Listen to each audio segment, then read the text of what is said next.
Good evening and welcome to Livid Comics Lair. Tonight's guest is a renowned comic book artist. You've probably seen this work in a lot of different covers, and hopefully specifically our cover for Deadball, our upcoming title that should be released here probably in the next few months, hopefully before that, but we do our best. He also has a Kickstarter campaign going for a title called Kerra Prime, so we're going to be diving into that and going through that this evening as well.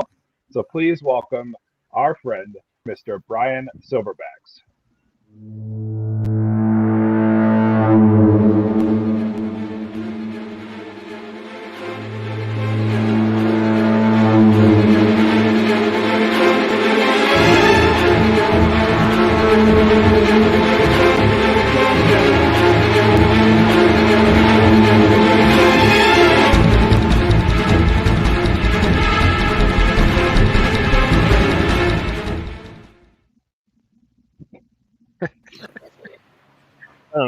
I'm the only one not doing anything here, yeah. He was in the new Spider-Man movie, though. Oh, yeah. I'm in the new Spider-Man movie, but I didn't make this new trailer.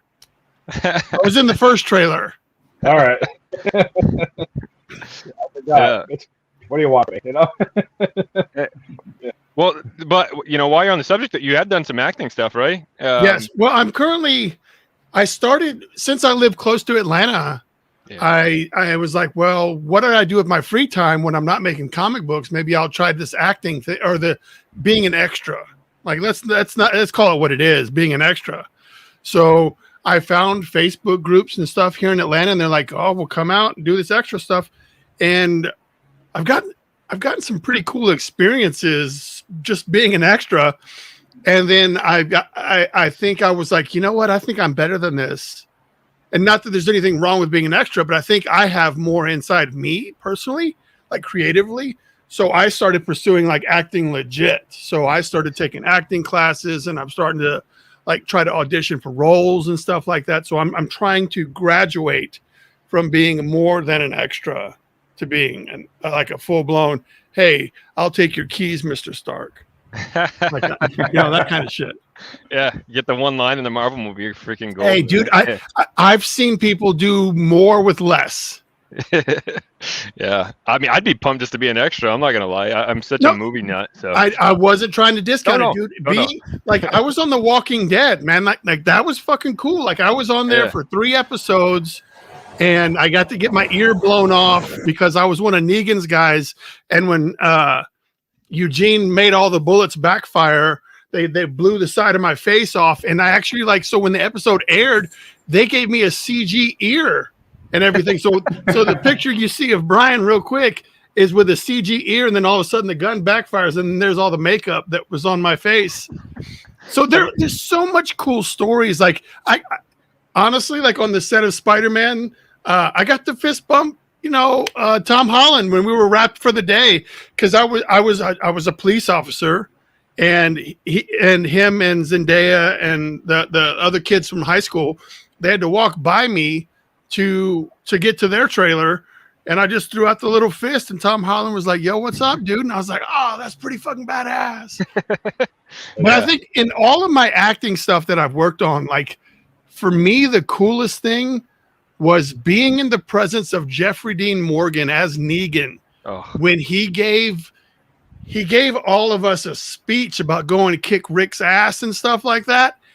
And during the delivery of that speech, I don't know how to describe the overwhelming feeling of I'm ready to go fuck somebody up. It was weird. I know this is all fake because as soon as we cut, like he puts on his little reading glasses, he pulls a script out of his back pocket and he starts reading it. And he's not Negan anymore. He's just, an older actor guy trying to get through it. But then he puts that shit away, puts it in his pocket, puts it in his little coat, and then it's Negan. And I was like, holy shit, man, I'm ready to go hurt somebody. Yeah, that's awesome. Yeah, that's so. I'd be all over that if I lived close to. I used to make movies in high school and stuff, and that's what I always wanted to do. So I always get jealous when I hear these stories. My best friend worked on the set of Dark Knight. Dark Knight Rises. Dark Knight Rises. Sorry, it doesn't matter. The Dark Knight trilogy. Yeah. So he wasn't acting though. He was like, because he went to film school, so he was doing like basically like the grunt work. Like he was like an assistant's assistant, Yeah, but yeah, he didn't care. Okay, so I know that out of you guys, you probably have 9 to 5 jobs, and you do comics as a passion, as a hobby. But this is where your love lies. Your love doesn't lie with that 9 to 5. No. So, and I know this isn't true in 100% of the cases, but when I am on set, it is everybody there seems to so much want to be there. And it's something that just to be in the presence of all the gaffers doing gaffer stuff, the lighters are doing lighting stuff, the cord guy, everybody, the catering, everybody is just like they want to fucking be there. And I've never been in a place where people are employed and all of them want to be there. Yeah. Probably such a struggle to get there, I would think, right? So everyone's worked a lot to get to that point. So now that they're there, they're like, hey, man, we punched our ticket. Let's do it. I don't know. Like, I'm talking about like 19-year-olds that just found, like some of these people, some of these people that are on set are fresh out of high school or dropped out of college. So they're young. They're less, around 20 years old. And they just found a posting online. Hey, is anybody open this weekend to go drag some cords around in the middle of a swamp? And they're like, all right, cool. But when I'm on set, 95% of everybody you encounter is excited to be there. And that is a foreign thing to me as an adult. I've lived 46 years on this earth, and to see it makes my heart feel full just to see that many people that enjoy what they do for a living. Yeah. And it's one of those creative mindset things too, though, right? Because obviously we all create. That's our passion. So like, that's just another form of it, and just seeing, and there's so much that goes into it, like you said, like the lighting, the green screen, the everything, the makeup, like everything. It's just like it's a fine-tuned machine. It's insane. Okay, well, I think let's take that aside and just say being around that many happy people, regardless of creativity, I don't know that any of us have encountered wherever you've been in a place of employment and 95% of the people that are employed there want to fucking be there.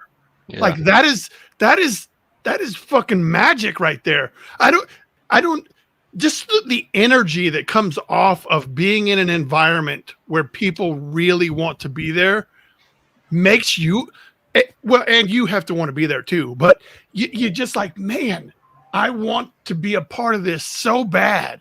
Yeah. And it's just one of those things that for me, I've only been able to experience that when I've been on set. Yeah. I've also heard, people that say they don't like this guy, or you hear some people that aren't getting along properly, but in general, all of those people want to be there, and that's fucking magic. Yeah. Yeah. For sure. This is what we do, right? We we're 10 minutes in. We're talking about movies. We haven't even gotten into Kerra Prime yet, but this is how our show rolls, so it's awesome. Well, it's part of the only way that I think Kerra Prime is going to turn into anything, and Kerra Prime is my comic book universe for storytelling. The only reason that I think people are going to support that is because they support me and what I do, and kind of like what my values are. Like I think people end up supporting Kerra Prime because they like me. They're like, that Bryan guy seems pretty cool. So whatever he's working on, maybe I should take a look at it. Like, I don't think that the idea of Kerra Prime is wholly unique, but I do think that people may identify with how I present it and the type of people that I end up bringing in to present with me. You know what I mean? Like, comic books aren't new. A connected universe isn't new. Monster creatures aren't new. So why would anybody give a shit about what Bryan's doing? And I think part of it is going to be because we've watched Bryan from point A to wherever he is now, and I just really want to show my support. I think that's the only way that Kerra Prime will that's the introduction to Kerra Prime. Then once you get in there, maybe some of the stories may be like, oh wow, like that's a different way of telling that story, or I wouldn't have thought it'd go in that direction. Like, I'm hoping that the writing is what keeps people there, because I can't afford to have the art that's going to keep people there. Not that any artists are bad, but to have people at the Todd McFarlane level, or, you know, to the Jim Lee, like all the shit that I grew up appreciating, I'm not going to be able to afford the artists that I think people would come to Kerra Prime just for the artwork.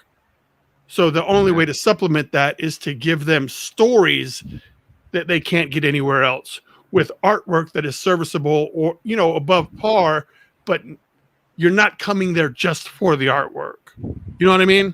Yeah. So in a sense, you believe that your personality, like borrowing from your personality to your works, it's a kind of entry door to what you're doing. I hope so, because here's the thing. I honestly, I don't know what the fuck I'm doing. Like, I'm just floundering away, trying to stay creative and trying to stay happy, and hoping to gather support. Like, if I go do this acting thing that has nothing to do with comic book stuff, but maybe that will get more eyeballs on my comic book stuff. Yeah. You know, I do this vlog on YouTube, so maybe that people will look at it and like what I do behind the scenes and want to come to the comic book stuff. Because in all, I just want to fucking tell stories. Yeah. I just want to create stuff. And it's tough to do without the financial support. Like, everybody can say that, yeah, we love you, you're doing a great job. But at the end of the day, as hard as it is for me to ask people for money, like, that's what it's going to take for you to help me to make that happen. Mm-hmm. So I really just have my fingers in all these creative things, just because the more people that I have looking at me because I do extra work turns into eyeballs that I have on this project. And the reason I do this project has eyeballs that comes back. So for me, I'm just trying to throw shit up against the wall until something sticks. And then I can really start fucking pile on to that piece of shit. Fresh too, right? Yeah. Sounds like a good strategy. Got to keep it interesting too, right? So you get the same thing every day, right? So it's nice to get. And yeah, so the way to, you know, there's social media, like that's pretty much the only avenue to stay in the zeitgeist of people's attention span is through social media, whether it's Instagram, Facebook, LinkedIn, or YouTube. You have to be fucking creating content. You have to be posting. You have to be plugging. You have to do this. Even if you don't have shit new, you better have something to post today. So, because if you look, the most success, take the top tier out of success, the ones that are verified and all those awesome, you know, therock.com or whatever, you know, all those guys, you got to take those out. Everybody else is posting content every single day. Mm-hmm. So if you want to succeed, you better have something to post every single day, because the people that are trying to keep up with you, you'll get washed out of their feed, because you are the small person, the small entity here, when you're fighting against these people that have loads of creators and loads of years behind them. Like, you're trying to stay in people's feed with those things. So when you guys have a deadball project going on, you're trying to keep up with people that are following Donnie Cates. You're trying to keep up with people following the new Mark Silvestri on Kickstarter. And those guys are fucking machines. Like, they've done the work. They have loyal fan base. But those fans may also love your work, but you're going to have to try to stay in their feed, man. Yeah. What are you going to do to try to stay in their feed?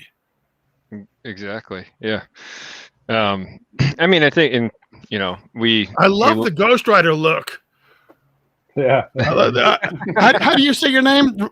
Rogerio? Yeah, that's pretty close. Yeah. No, I'll say it right. Say it for me. Rogerio.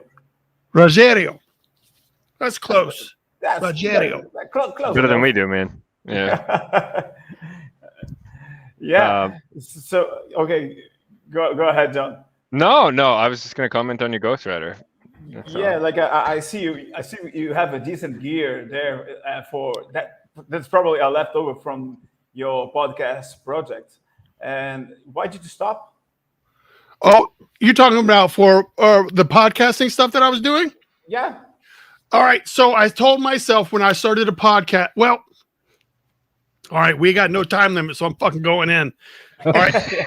So I started a podcast because I really thought that people would identify with my personality and love the way I interacted with people. But one thing that I think was the downfall was I started chasing people to talk to for the podcast that I didn't give a shit about what they were talking about. Like I didn't care about what they were. Oh, so tell me more about your project. But I don't have anything to identify with. And I saw myself like, oh shit, I got to get a guest for next week. So I'd post online. I'd be like, oh, I got to get a guest.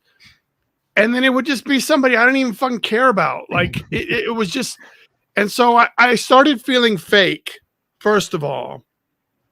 And it just became a lot more work. And when the views started to plateau, like I wasn't trying to get like the most numbers at all, but if you do a podcast and then for like 4 episodes in a row you have no new listeners and there's no growth, I was kind of like, fuck, man, this sucks. But I went into it saying I was going to do it for a year. And I ended up doing it for like 9 months or 10 months, somewhere in there. Like, I think it was like 10 months. And then COVID, and then shit just started becoming more difficult. And for me to be happy, I think I need to have a person with me. And I need to have a road dog, and I need to have somebody that's invested in the project. Because for me, radio or podcasts work better when there's more than one personality talking, because then I can make a joke with him or with that person or whatever the thing is. There's a dynamic there that I think people can identify with. And just me talking into a camera doesn't feel as genuine, or talking into a microphone by myself. It's only one point of view, and I'm not popular enough to where anybody gives a shit about me enough to want to know my point of view on things.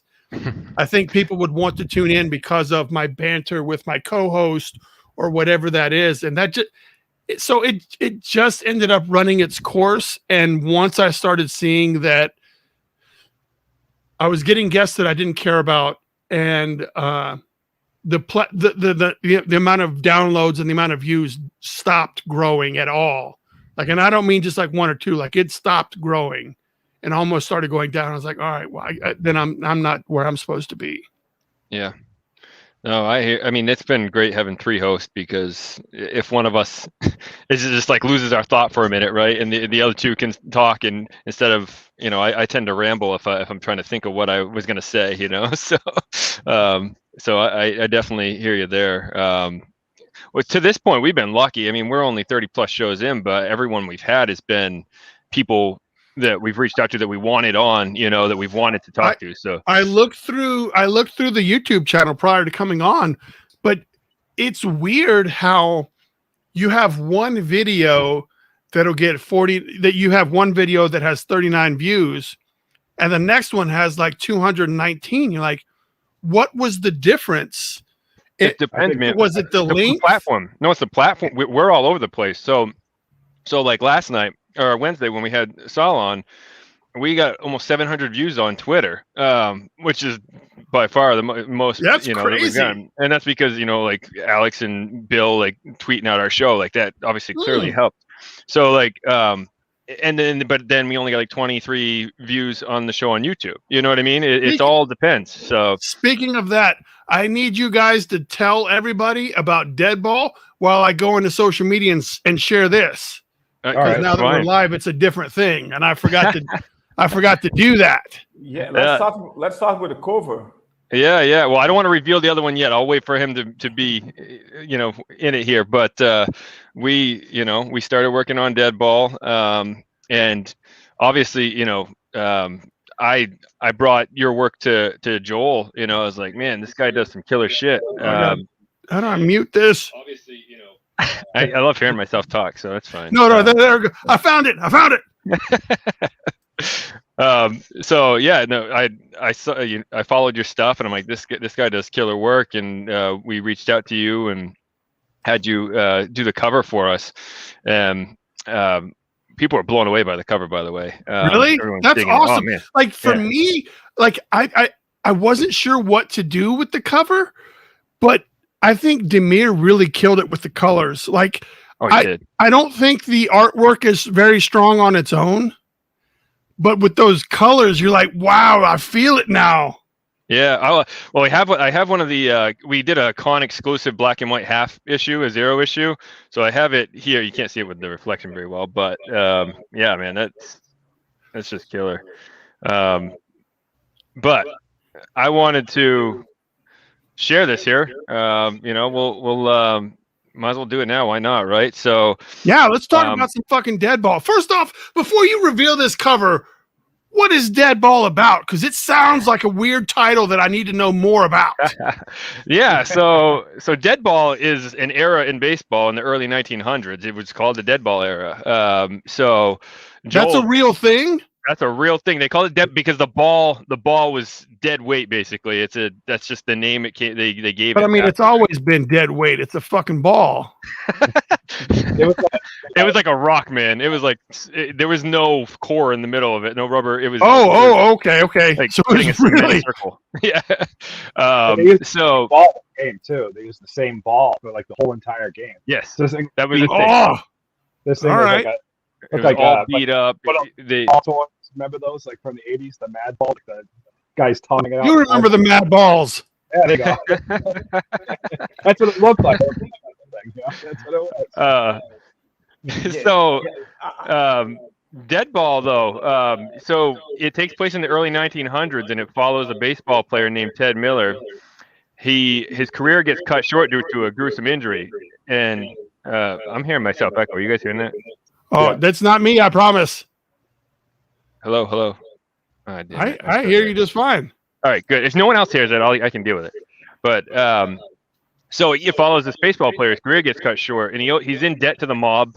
He has a kid on the way, and he's just desperate as hell. So he's feeling bad for himself, gets drunk, and he goes down the street, and the traveling carnival's in town, and he goes in just drinking out of his flask, and he comes across this magician at the carnival who runs the place, and the magician offers to heal his injury for a return favor. Oh, dude, some Ghost Rider shit. He makes a deal with the devil. Pretty much. It's a deal with the devil kind of thing, for sure. So so he agrees. He's desperate, so he agrees to get healed. And, the story basically issue 1 picks up in the future when they're coming for their return favor. So he's basically telling his family, get in the basement, or in the cellar. He's like, he knows they're there basically. So I'm not going to give all of issue 1 away, obviously, but some shit happens in the first half of issue 1 in the future. It flashes back to the past during the baseball game when he gets hurt and when he meets the magician, and it's pretty dark and brutal. I'll say that. It's definitely not kid friendly. So yeah. So you already wrapped up the Kickstarter, right? Like for issue 1. No. We haven't done a Kickstarter yet because we've done what we've been selling on our website is a collector's editions ahead of time. We do a numbered 1 through 100 signed that we sell before we do a Kickstarter, and then we did the pre-order for your cover too. I was wondering how that worked because I saw that you guys had posted, go to the website and you can buy it, but I was like, they never went to crowdfunding It just seems like you're cutting your balls off if you don't go to crowdfunding. We will do crowdfunding. This is what we did with Yule too, and it helped out so much because basically, I mean, with Yule it was just me and Joel, so we weren't paying anyone. Now, what is a Yule? Because I've done work with Jacob Stern, who does Yule's Vision, which is like a female superhero owl thing. What is your Yule? No, yeah, Yule is it's for Yuletide, like Christmas time. Okay, well, theirs isn't Yule with a Y. Yeah. Theirs is EULE''S. Yule's Vision. I have a poster that's all bent up, but it's actually JOL and it's pronounced Yule. It's got the 2 little dots on it. It's like the Icelandic version. But he's got the book. That's a fucking banging ass cover right there. That was Joel's work. Yeah, thanks. Yeah, it's fun. We didn't want to show the monster, right? So I took an homage from Alien, where they just had the hands reaching out at Dallas. Remember that during the film? Yeah, but I mean, dude, you can see like her, like that emotion. Yeah, I think my daughter for posing for me. That's actually my daughter does my modeling. Oh, right on. Yeah. So doing the exclusive through your website prior to going to crowdfunding, what are you like? What is the benefit? Is it a premium? Is it a limited number? Is it something that? Yeah, it's signed. I had a Livid Comics stamp made, and we have a box in the inside of the issue. I don't know if you want to open it up, Joel, but so yeah, I'll just let him show it to you versus me explaining it. See the little white box? So yeah, perfect in there, and it says Livid Comics number, and then we manually write in 1 of 100, 2 of 100, whatever, and we sign it, and we send in a bunch of like crazy swag with it. Basically, it's all specially wrapped and shit. Now, but when you do that, is when is the delivery? Do they get that delivery when everybody from the Kickstarter gets their delivery, or do they get it prior to the Kickstarter? No, we do a special order just for them prior to Kickstarter. So they'll have this in their hand before you even go to crowdfunding. Yeah. Oh, it might be in the middle of crowdfunding, but the bottom line is they're not waiting till crowdfunding, but it all timing wise depends on when we get them in hand. But yeah, we want that. We want our special like followers to have early access, and we were worried about how Kickstarter would go because we had these were our friends, family, Joel's fans, etc. We're like, shit, who's gonna back us on Kickstarter now? But we were floored. We were funded in 6 hours day one. So yeah, that's the Kickstarter exclusive cover. You can't really see it too well. All right. So what if let's pretend I was doing this. Like if I had my website set up, SilverBax.com, if I had my website set up and I offered a cover for a project, but if the cover was exclusive to you need to buy it now, I've got 100 copies. Go buy it now at $20 a piece on my website. Then once those 20 once those were gone, then I opened up crowdfunding and nobody else would have those covers. That seems, dude, you might be fucking on to something, man. It worked. It worked with Yule, and it seems to be going well with Deadball stuff so far. So it's sorry, Joel, what were you gonna say? My mic is a little scratchy. So one thing we're going to do, Bryan, too, is we thought about doing a triptych cover where you can get one part on the website, right? What was the second part was on crowdfunding. And then the third part was, what were we going to do, Joe? I don't know, maybe con only or something. I don't know. So something like that. But you had to go by basically. Of course. You want to get their money 3 times. Yeah. I get it. But see, to me, I've been asked before, like, Bryan, why don't you do like some sort of connecting cover? Yeah. And Jacob, that's my sound. Jacob is a good friend of mine. Jacob does all of my not all of it, but 90% of the music and stuff that I do for Kerra Prime stuff. Nice. And when I do my vlogs, he does the Skeletor Fact of the Week. He's a voiceover artist and a beat maker. But so connecting covers are probably very hard to do. And I just don't want to put that much forethought into doing the cover work because I'm like, I'd have to have it all done before I showed off the first one. And for me, I need immediate gratification. So like as soon as I do a cover, I want to show the fucking world as soon as it's closed. I'm like, take a look at what I just did. This is amazing. And I can't do that. And to hold back on it 3 times, like I would have 3 different parts of the cover finished or the whole thing. And I would just want people to know so bad. Like, oh, just to put it in real life, I'll buy people Christmas presents and give them to them like, hey, if you really want to know what it is, I'll give it to you right now just because I think you really love it. So it'll be like December 15th and I'll be like, yo, I've got it right here. Do you want to open it and check it out? Like, I can't hold on to secrets very well because I really like making people feel good. Yeah. And for me, I think the feel good comes in repeated feel good. So when you do it on Christmas or whatever the holiday, on their birthday or whatever, they've got 20 presents that they're opening. And it's just a general feeling of, yay, I feel good. People got me some cool shit that I like. But if I were to get you 20 gifts, I'd like to give them to you one every day so that you could have that feeling that somebody gave a shit for 20 days. I don't know, man. I really just like making people feel good. And for me, I don't need anything back except for you to say, oh my God, you fucking got me this. This is awesome. Well, you could, if you're doing the 3 cover thing, I mean, you could always just show the one and then say, hey, wait till you see where it's going to connect. I don't know that I'd have the self-discipline. A little bit, Bryan. So if you had the whole cover, I would show like a zoomed in area. It's a teaser, right? It'd be like a little teaser area of that cover.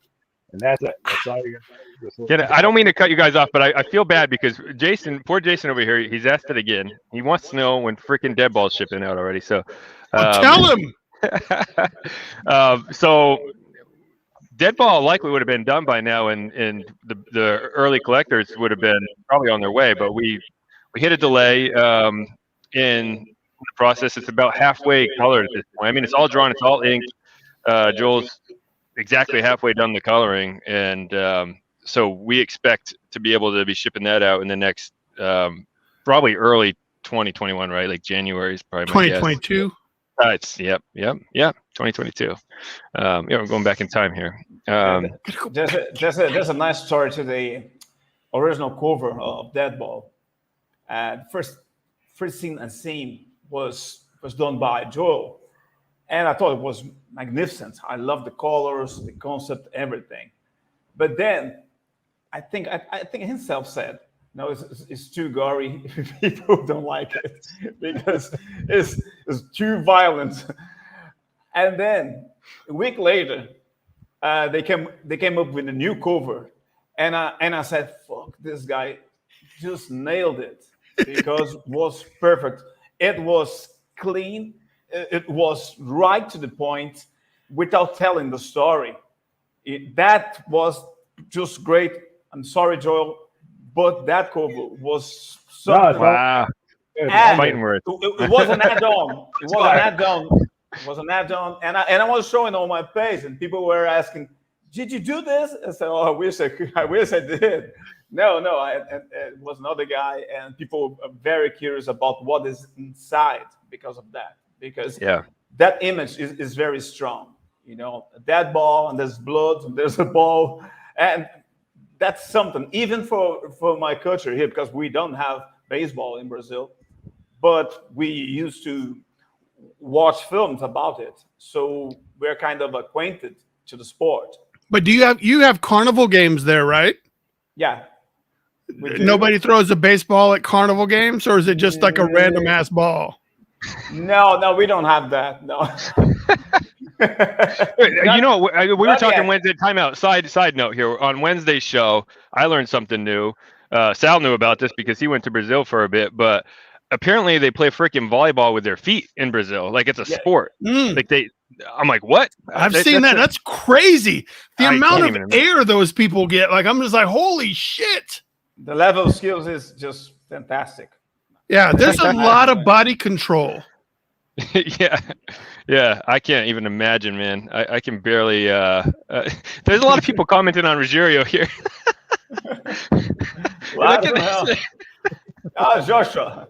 But Joshua like if he had one of those augmented skull faces that could just track his skull face. I'm gonna bring one to the next show. Oh, you're straight up Ghost Rider, yeah. Oh man, I didn't mean to cut you off, Ruggiero. I just it was funny. I noticed all the chat comments coming in, and they were all people commenting on you. Hey, well, thank God there's people in the chat. Yeah, right. It's weird. Like some shows we don't have anyone comment. Sometimes there's a bunch of people. Sometimes it's like 2 or 3 that are just like. In my world, it'll be because I shared it out. That's what I'm gonna choose to believe.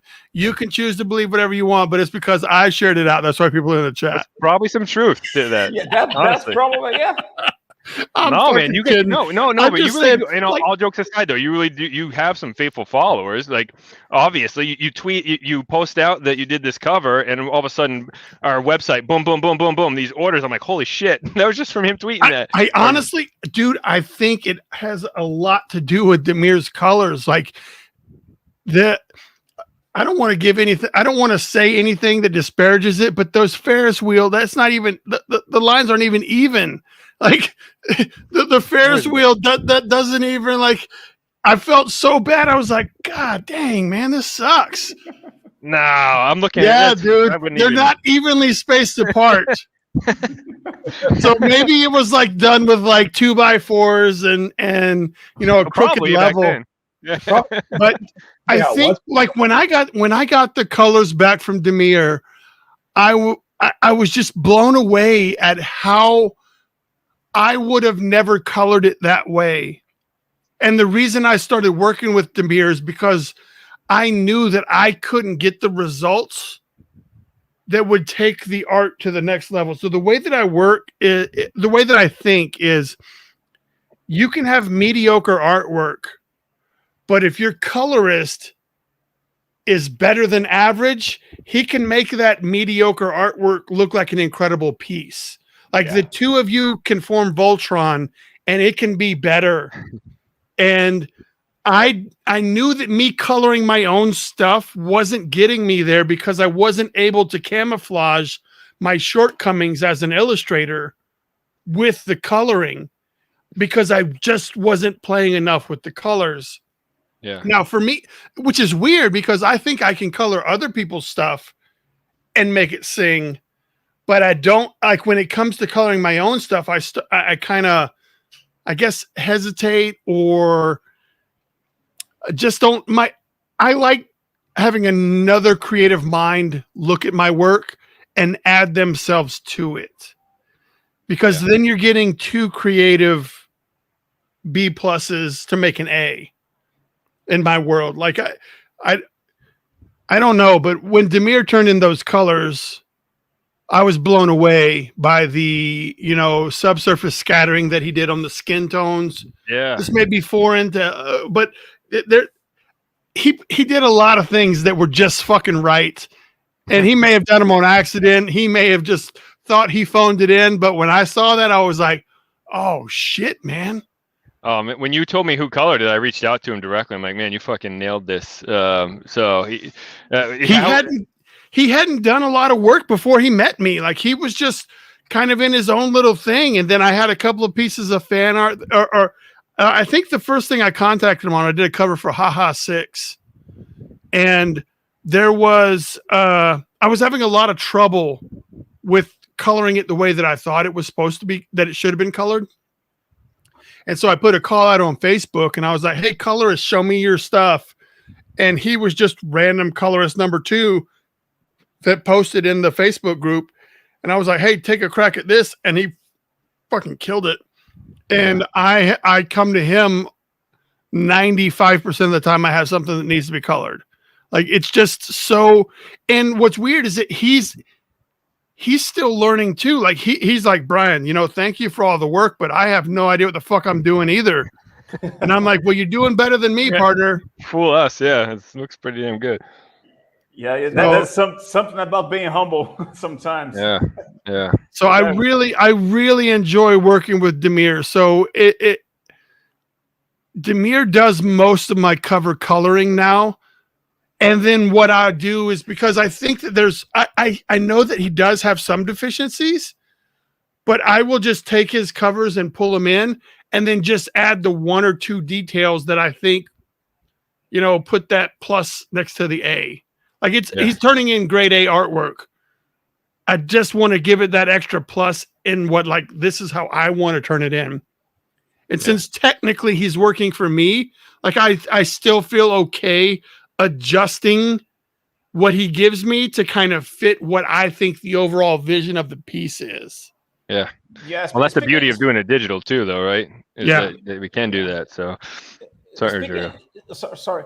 Speaking of that, I was about to ask you what are the don'ts when it comes to making a good cover for a comic book? I wouldn't know, but I'll tell you the things that I think work. I think, and then the first one's going to be cheap, but I think if you have an homage, that sounds cheap, but here it is. You're pitching Deadball. Nobody knows what the fuck a Deadball is. So the odds of them picking up, no matter how awesome your cover is automatically declined because they're not familiar. But if you have an homage cover that uses your IP and what your story is and somehow connect it to something that the collector is already familiar with, Superman #1, Spider-Man 300, or whatever the homage is, if it hasn't been beaten to death, if that gives the viewer, that gives the customer walking by the ability to say, hey, I know the layout of that cover. That looks like a Hulk 181, but it's not Hulk 181. Let me walk over there and pick it up. So I think that there's something to be said about using homages to get people's attention. Yeah, no. That's one thing. And then the other thing I try to focus on is I always want to zoom in, because I feel the further you pull back, because when I picture it, someone's at the comic book store, they're 5 feet away from the comic books. I need an image that stands out 5 feet away. And so that's probably going to be a close-up of a face, a close-up of a hand, a close-up of something that they can recognize from 5 feet away. Because if I put too many details on this thing, then I'm going to have to require them to get a foot closer to the product. And are they willing to move that 4 feet to get closer to look at the cover? And if your IP is strong enough, or if your following is strong enough, then people want to see that detailed cover. But for me, pulling in new people to something that they're not familiar with, I need something that can say, look at me from as far away as possible. And in my mind, it means pretty much drawing some sort of close-up or some large item that they can see from 5 feet away. Yeah. That's the thinking that I put into it. Whether it works or not, fuck, I don't know, man. But that's where my head is. That makes sense. It makes sense to me. Yeah. Yeah. I picked up this today this week, Gunslinger. I honestly don't read much Spawn, but I wanted to. Geez, that reflection is killing me. Yeah, it's kind of a cool cover. It is. It's one silhouetted cover. It's one silhouetted figure against a background. You can tell exactly what's going on, even if you don't know who the character is. You're like, oh god, that guy's kicking somebody's ass. Yeah, I need to go pick it up. Now, granted, it is Todd McFarlane. It is Spawn. It's already going to have a readership. Sure. But if that was Deadball guy in a fucking 1920s baseball uniform, you'd still want to know. You could still tell what's going on. Yeah. What's this guy with a baseball bat freaking swinging a baseball bat close up, right? Like, what the frick's going on? You see blood splatting in the corner, coming off the side, something like that. Yeah, you could just have a close up of a bat hitting somebody's mouth and just shit flying all out. As long as the cover was right here, people be like, yo, what the fuck, man? Somebody just got fucked up. Let me go check out what this book is about. Yeah. Well, but if you pull back, it may not be as powerful, because then you got 2 people on the cover. You got all this extra line, all this extra coloring, so that's the way I approach it, especially with indie stuff. that people aren't familiar with. Nobody knows who the fuck Deadball is. You put that in any comic book shop, people are going to walk by and be like, Deadball, okay. Is that Image? No? All right, I'm going to keep walking. So you have to pull them in with these. You have to make that cover say, you're not walking by me with at least taking a step closer and seeing what I got. Yeah, absolutely. Yeah, the reason I'm asking is because I'm trying to figure out a way to do a variant that, you know, keeps up with what's going on inside, but I don't want to let them know much. All right, well, put some titties on it. He wants to. Don't say that to him. That's all he wants to do it.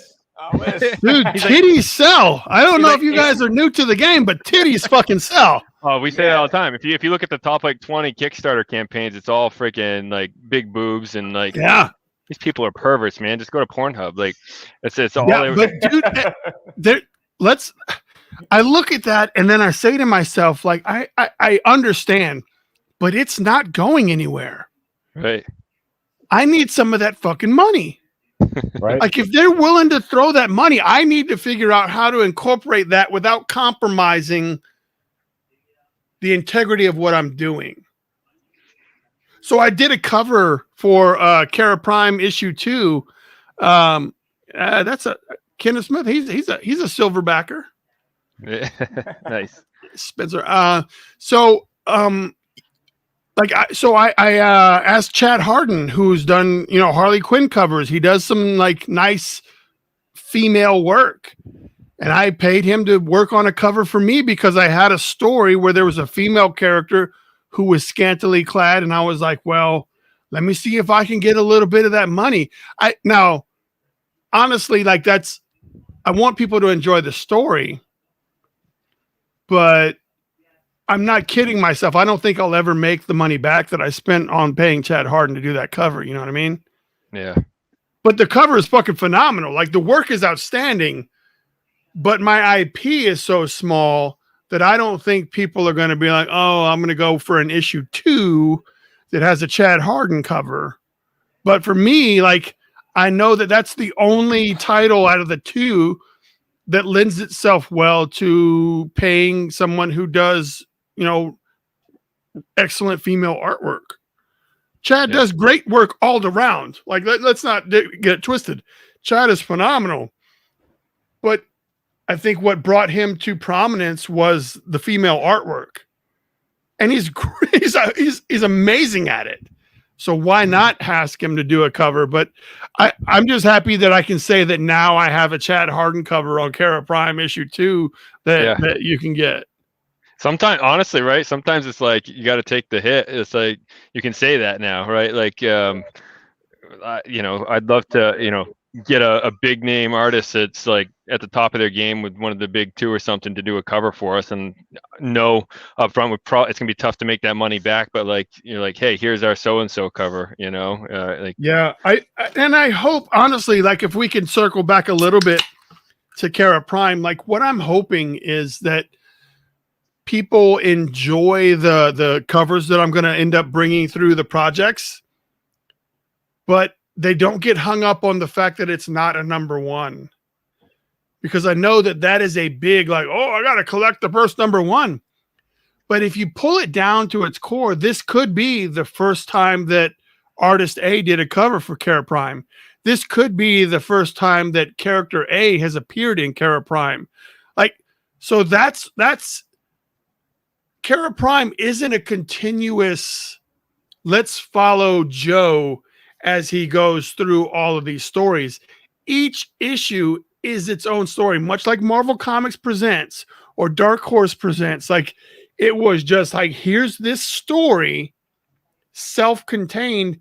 Issue 2 may focus on somebody different. And that's what I'm bringing, but all in the connected world. Yeah. No, what's the plan with Kerra Prime? Like, just see what happens. Are you going to work as a series, or it's a bet from your side? So for me, yes. Silverback. So just recently, Kenneth showed off. He commissioned me to do a double page spread, so to speak, of Slipknot. Ooh. And I did like the original 7 characters from Slipknot, and he just posted in my group the other day that the framed artwork on his wall and shit, and it's fucking banging. That's awesome. But, so Kerra Prime, the way it's designed is to allow indie creators a connected universe to tell stories. So with that said, Kerra Prime is mine, but you can be here too, so to speak. So if you have a character that's in Deadball, like one guy can slip through some sort of portal and show up in Kerra Prime, and then your team and I could work on a story that takes place in Kerra Prime, features your character, so that if Bryan has done his work properly and people care about Kerra Prime enough, that you can get some bleed off and people will come check out what you've got going on, even though this story that we've told inside of Kerra Prime doesn't necessarily fully connect to your story. The idea is like, so let's just say I have a friend, Jason Flowers, who does Bounty Bullfrog, right? That's his creator-owned character. And let's pretend that this is his first thing he's ever made. He's got no following. He's got no anybody, right? But I was like, Jason, do you want to write an issue of Kerra Prime where Bounty Bullfrog comes and teams up with Loggerhead and they go take down a bad guy just for one issue?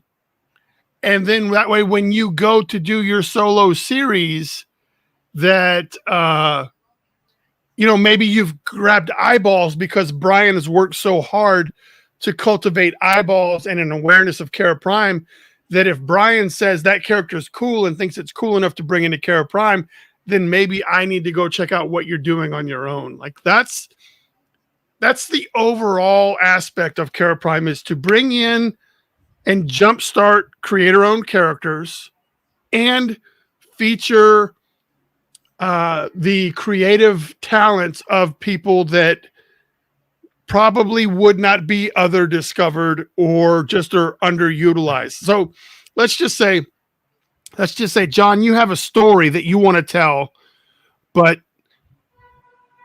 you don't have the means to put together a 120-page Kickstarter project, right? So I say, hey, well, why don't you work with me and you will tell a 20-page story inside of Kerra Prime. I'll let you write it. You'll be the writer. You can create your own character, or you can just play with the characters that already exist in Kerra Prime. And then John, you'll be the writer.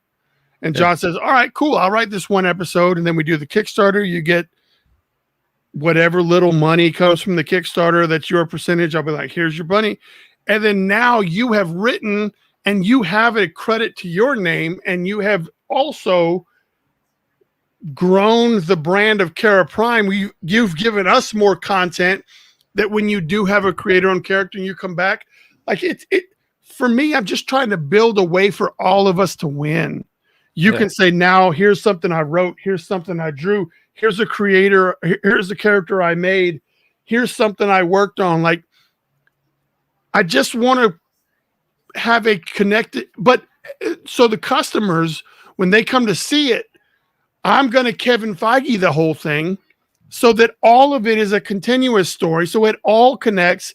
Nothing contradicts anything that was already prepared, and everything stays canon inside the world, so people can still follow what's going on inside the world of Kerra Prime. I'm just going to Kevin Feige your story to make sure that you don't undo anything that somebody else may have already done. Yeah. So it's awesome. Really more of a platform that I'm just trying to, that I plan on managing, just to make other people hopefully achieve success. Like that's the end game of the whole thing. There's never going to be a Kerra Prime movie deal, because when Netflix gets a hold of 3 issues of Kerra Prime Presents and says, oh my God, this shit's amazing, I'm going to say, like, well, was it Character X that was amazing? Because the Character X is owned by John. So if you want to make a movie about character X, then go talk to John. They're never going to want to buy a Kerra Prime thing. This is only a showcase for the writers. Like I really liked your writing on issue 2, 3, and 5. I really liked the character that you created inside of issue 10. Like that's what people are going to get. Like Kerra Prime's never going to be a movie. It's going to be a showcase so that when you actually shake hands with somebody from Netflix, you can be like, yo, I made this guy called Butter Knives, and I did one issue of Kerra Prime where my character, maybe you'd like to pick him up for a series. And they're like, oh, yeah, you show them the comic book. And they're like, oh, man, that character Butter Knives is really badass. They don't care about Kerra Prime. They like the character. So you now have a way to create content about a character that you can then try to sell on your own, and you don't know me shit. Yeah, no, I think it's an awesome idea, and sounds like a bold move because you're gonna need a lot of people to make it concrete. And how do you plan on backing it, like through Kickstarter or getting some? Yeah, I don't. Other sources? I don't fully know, but the way that it's set up now is so issue 1 and issue 2 are on Kickstarter right now. I wrote issue 1. Issue 2 was written by me and Jonathan Hedrick from The Recount. So the two of us wrote the second issue. So he'll get his money, but there was no character that is going to make us any money. But here it is. So the next Kickstarter will be issue 3 and 4. Issue 3 was written by Evan P. I never know how to say his last name. He did Silence, right? He did Silence and Time Grunts from Second Sight and Caliber. So Evan created a character just to live inside of Kerra Prime. He's like, Bryan, I want to write in Kerra Prime, but I want my own character. And I was like, all right, cool, let's do it. So the two of us worked together to create a character that can live in Kerra Prime. So he wrote a complete issue, and then he paid for the artwork for that complete issue for issue 3. So any profits that get made from that Kickstarter for issue 3 will go directly to him because I had nothing to do with it. Like he fronted that whole thing. And then issue 4 was written by Jonathan Hedrick from The Recount, and it features a creator-owned character of his fighting Loggerhead, which is a creator-owned character of mine. But it all takes place in the same world. So when you get issue 1, there's an Oscorp type corporation called Frost United. So that's the bad corporation of this world. So issue 1 has Apex escaping from Frost United, and we get introduced to the figureheads of Frost United and what they're all about. Well, in issue 4, when Jonathan does his, Frost United makes another appearance because one of their experiments has gotten away and they need to go collect it. And maybe that has something to do with the story. So that's the way that we're going to keep all of this stuff connected, but still introduce creator-owned characters that live inside this world for connected storytelling. Man, so to answer your question, I have no fucking idea. I'm just trying to make sure that we all have fun and we can stay in the black just a little bit. Yep. Oh, you got Mark V to do a cover. I see here. So Mark V Odinson. If you look at him on Facebook, it's MK space V Odinson. He is an artist out of Vietnam, I believe. Wow. And he did all the interior work for issue 2, the Terry story, and then he did the one cover, and then Chad Harden did the B cover. Yeah. So I worked with Mark because I had him do the layouts for the Loggerhead Bloody Bayou. Like I paid him to do the layouts, and then I just did all the detail work on top of the layouts. Look at that, 58, still no backers, and like 50 fucking hours. Let me. refresh. You never know. No, don't. You ain't got to. I've been refreshing all day, motherfucker. That ain't going nowhere. Oh man, yeah, your cover kills it. I love that. All right, so cover A there was done by my friend Geoffrey Gwynn, who lives in just south of Birmingham, Alabama, and he's done some professional work, but most of his professional work is in the Upper Deck trading card series.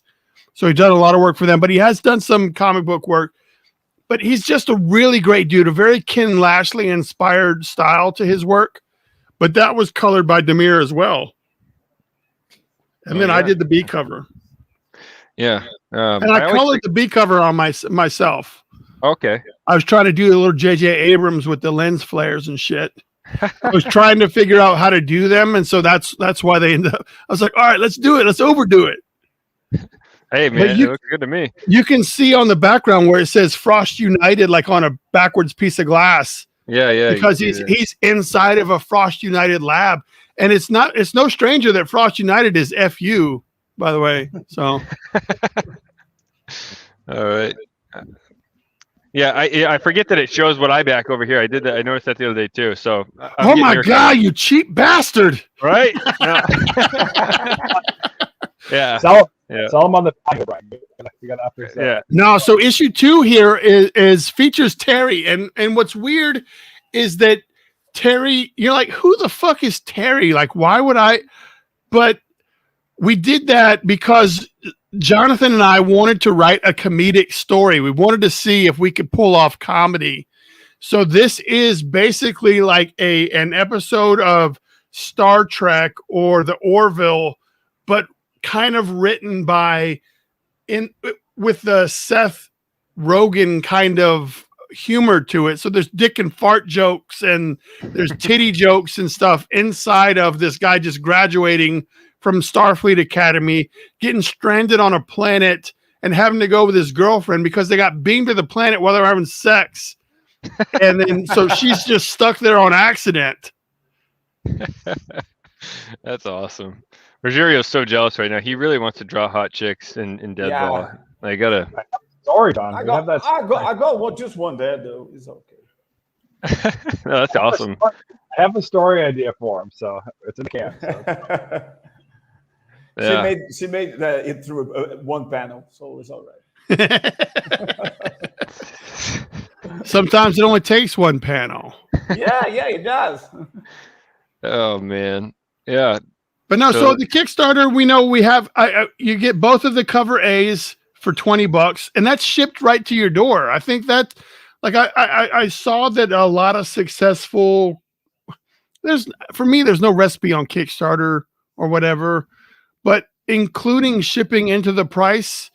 That way, that when your total is there, like it's not misleading because it'll show the total number that you sold, but it's including the shipping. And if those people that back it didn't see the shipping, they think you've got it all already. So I think it's just easier for me to comprehend and easier for me to figure out how to ship overseas. Yeah. It's expensive. It's gone up. So be prepared. Yeah. Yeah. People don't realize how expensive shipping can be. It's crazy. So the reason like $30 for 4 comics, you're like $30 for 4 comics, but that's shipped to your door. Oh, like man. I'm only valuing these comics at $5 a piece, with about $10 shipping with the Gemini and the mailing envelope, the prepaid envelope from the post office. So that's about $10 worth of shit.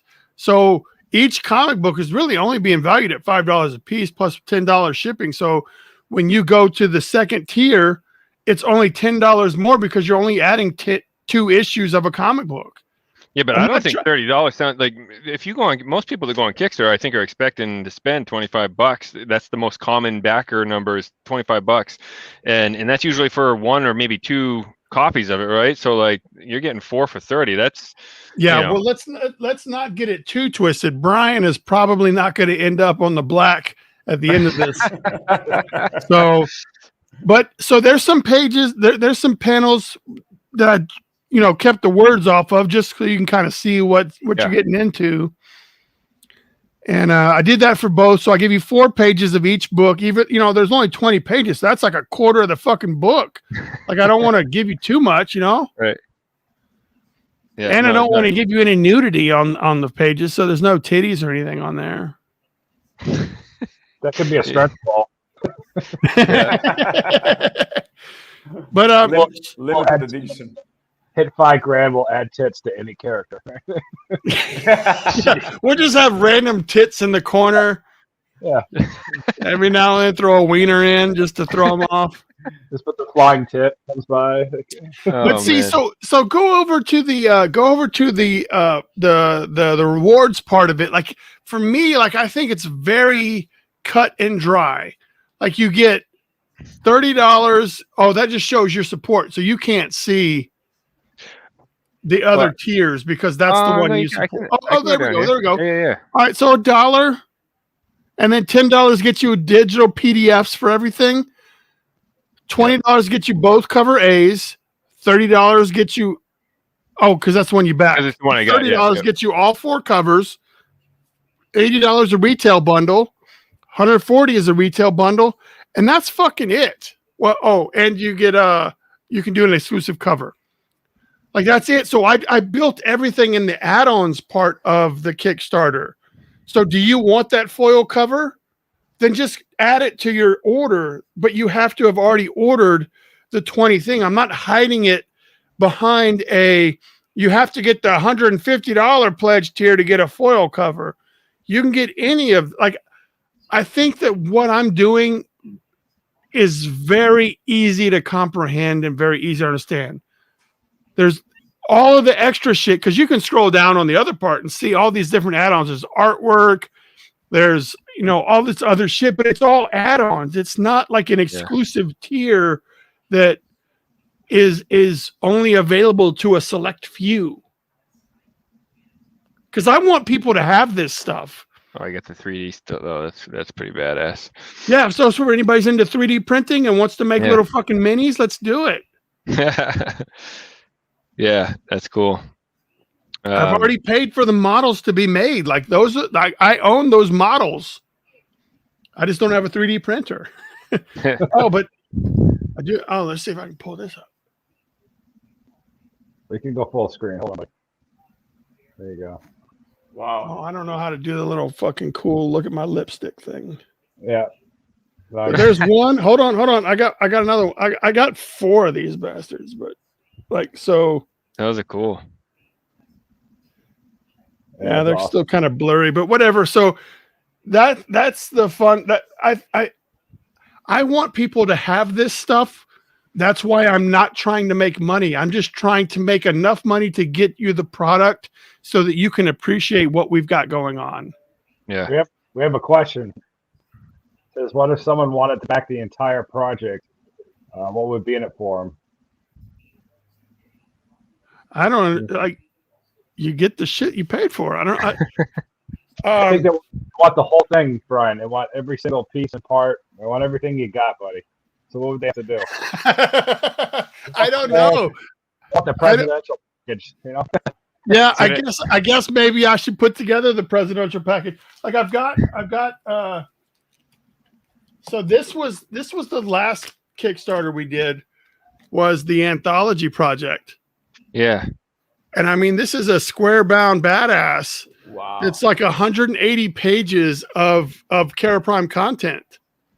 Yeah, that's awesome. But see, with this, every story, this is 19 stories, and every story was written by a different writer and drawn by a different artist, but all takes place in the same world. Like, I think so. To answer Kenneth's question is probably keep an eye on SilverBax.com because that's where the 24-hour always open store is to find shit that may not be part of the Kickstarter. But here we are for this Kickstarter, we're getting in on issue 1. Like it's issue 1 and 2 you're getting, and in 2 months, and just a little clue for anybody watching, issue 3 and 4 are already fucking done. That's cool. That's great. And I'm working on issue 6 or issue 5 and 6 with 2 new creators with one new creator that you haven't seen before in Kerra Prime, and who's bringing her own character in, like she's written 4 issues of her own character. That's cool. She's bringing her character into Kerra Prime and creating a new character in Kerra Prime for her character to meet. And then she's going to leave that character inside of Kerra Prime and take her character back to her solo series after this. That's pretty wild. Like that's awesome. kind of the way that I'm trying to design this whole thing. Oh, the mask. Where the fucking mask? Yeah, the mask is awesome. Oh, I saw you posting these pictures when you met Sammy and whatnot. Yeah, man. You know you want some fucking masks. This is our. You might have to wear that for the rest of the show. That's fucking badass, man. It is. Like I don't know how many other people are making their own luchador masks. Nobody. Because here's the thing. So I created a character that was going to be my version of Jason Voorhees and Michael Myers. But I needed more of a backstory for the guy. So he's a luchador that got, murked out. And he's got some unfinished business. So he comes back and kills motherfuckers. And the only way to make him go back is to take his mask off. And then boom, he goes back to hell. I love it. Yeah. Because actually, like in luchador culture, like in wrestling culture in Mexico, you don't take anybody's mask off. You take the mask off, it's done. Yeah, that's what's going to be sending them back to hell. Yeah, I think Kenneth meant to back the entire project as a whole, not as a backer. That's probably it. Well, see, Kenneth knows me enough that we talked on Facebook, so he can send me a direct message. So Kenneth, that's what he said. Yeah, just hit me up, man. He lives in South Georgia. He runs I think he runs a comic book shop / bar, which is not even like comic book shop. Like it's just like a nerd thing and a bar together. It's a great combination. I think we'd all love to be there right now. I feel like we're there, except virtually. Here, another drink. Yeah. How do you the art in this book? Have another. Yeah, there's a place here in Atlanta called My Parents' Basement that is a bar with long boxes. No shit. That's awesome. Man, we don't have anything cool like that in New Hampshire. Well, I'm sure you do. Maybe it's just on the other side of New Hampshire, right? Maybe. I don't know. But yeah, so I have luchador masks, and I only have looks like I only have 4 of them. Oh, so they're limited. Yeah. They're special. Well, yeah. So when you click on that because it's an add-on, once the 4 are gone, it won't let you pick that as an add-on anymore. Block it, yeah. So yeah, all of this stuff is like, I think the key is to making the add-on part of it. Nice, the AEW home, which that's cool. Yeah, so I'm kind of disappointed that I think this Wednesday I got to do a podcast. And it's the middle of fucking Dynamite, and I'm like, dude, I want to watch my wrestling. I don't want to fucking talk about Kerra Prime during wrestling. I made sure to book you on a Friday, not a Wednesday. We talked about it, and I was telling because I've always been pretty into wrestling myself, so I understand. Wasn't going to do that to you. So yeah, well, I mean, so with that being said, like I just did a cover for Headlock Comics. I don't know if you guys are familiar with that guy, with Michael Kingston and Headlock Comics. I've heard of it. I saw what you posted about it. Look, well, he's been doing this for some time because he has Jerry the King Lawler do a lot of his covers. Because I didn't know Jerry drew. I didn't even know he doesn't draw. That motherfucker paints like Norman Rockwell style fucking painting. Like that dude is a badass. That is wild. So he works with Jerry Lawler, and then they do the Headlock Comics. But he reached out to me when I met him at a Memphis Comic Expo. I was like, man, I'm a wrestling fan, and if I could ever do something with you, like I'd really like to work with you at some level.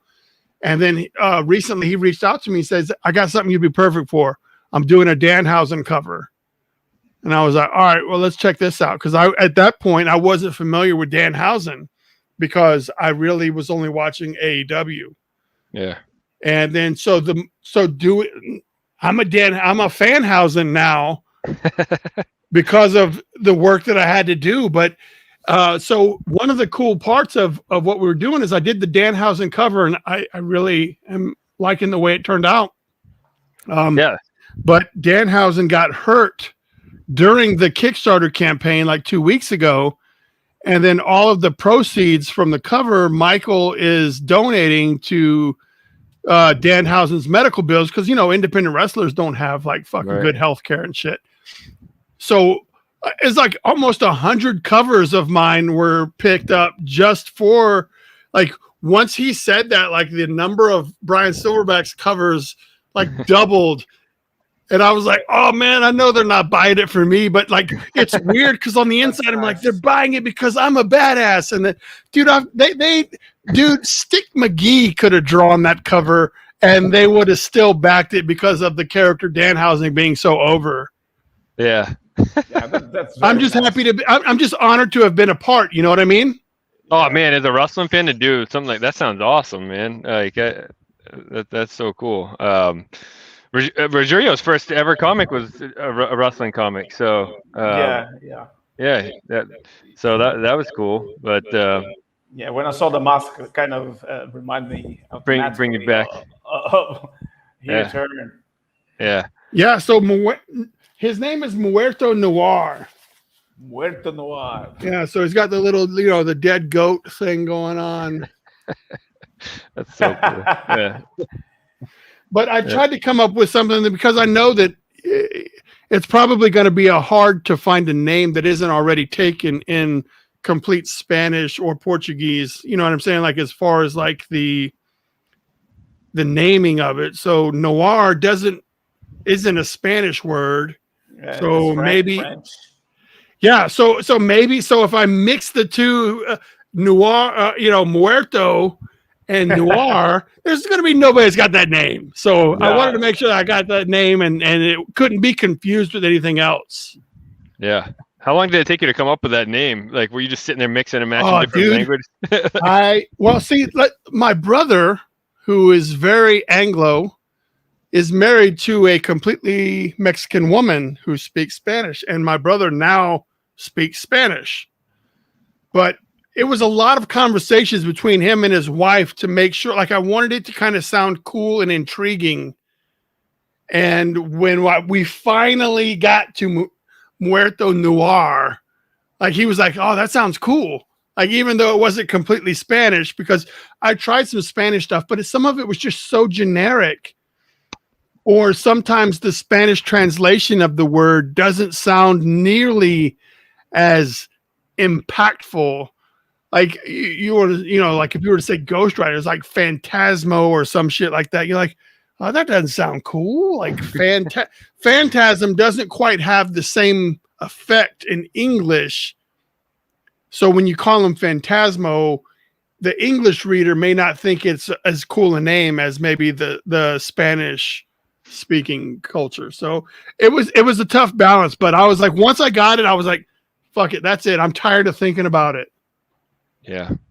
That's sounds cool to me. So works out. Muerto Noir is cool. In Portuguese, it sounds like dead in the air. Yeah. Like he's coming for you. Yeah. That's fitting then. Something.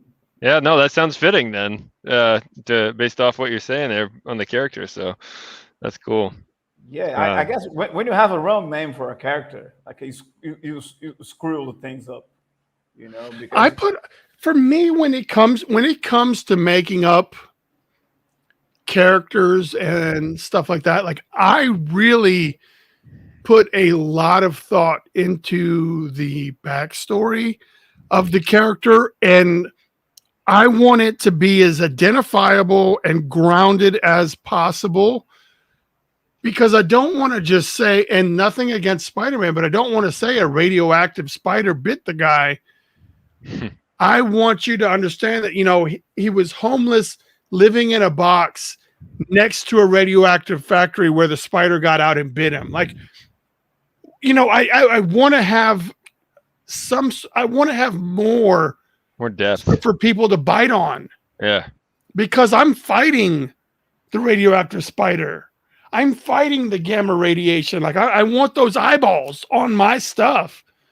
And the only thing I can do is offer a more detailed, maybe grounded backstory behind those.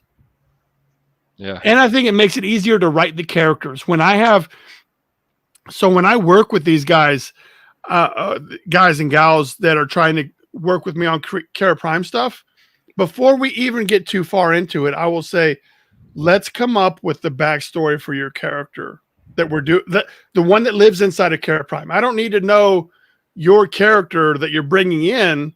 I don't need to know their backstory. I can't change that. But if you're going to introduce a character inside of Kerra Prime, I want to make sure that backstory is intriguing so that when we go to write the story, we already know the motivations and the reason that character would make the decisions that they make, because we spent fucking 3 weeks on creating that backstory to make sure that we know how that character would react in those situations. Yeah. So whenever I write, it's all, just know that whatever character you're seeing, there's a backstory that has been, in my mind, well thought out, so that we can bring you a character that just doesn't feel like he's making decisions on the whim. So would that mean that you respect all the laws of physics when you create a superpower? No.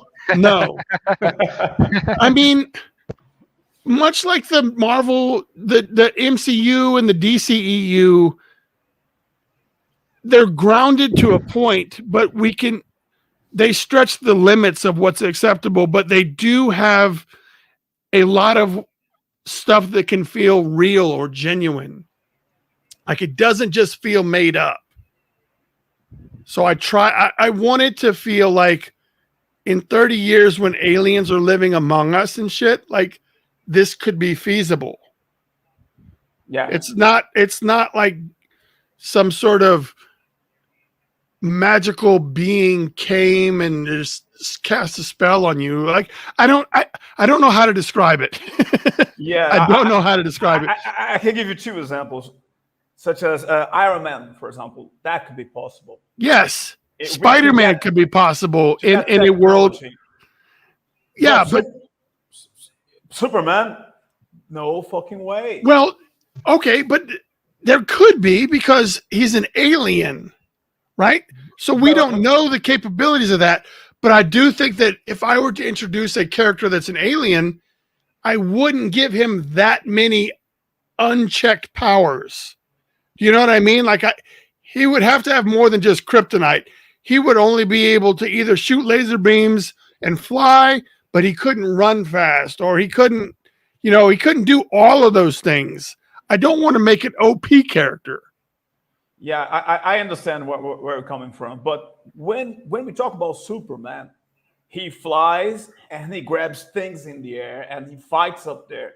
It's unacceptable from the point of view of someone who knows some physics, the basics. That's really, you have to suspend all your sense of logic and enjoy the character. They fucked that up because in the movies they showed the fact that he's flying is technically a jump, right? In the movies, that's the way they showed it, is he was leaping off of the iceberg and then pretty much just jumping long distances. Yeah. Then how does that explain how you float in the air? Like, you can't float if you're fucking jumping. Of course not. Yeah. Like, once you hit the apex of your jump, you may hit like a 2-second where you start to come back down.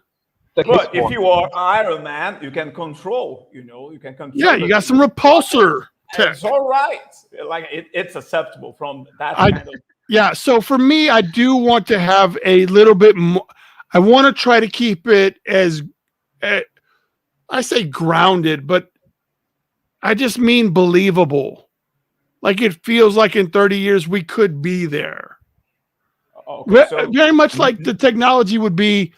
I use iRobot, Judge Dredd, or just Dredd. I'm sorry, Dredd, iRobot, and Blade Runner 2049. Like that. That to me feels acceptable, even though we don't have that shit that all feels like it's not far away. The Fifth Element, like that type of stuff. That's not super crazy. That could come someday. Yeah. Yeah. I think it's easy to accept that. It is.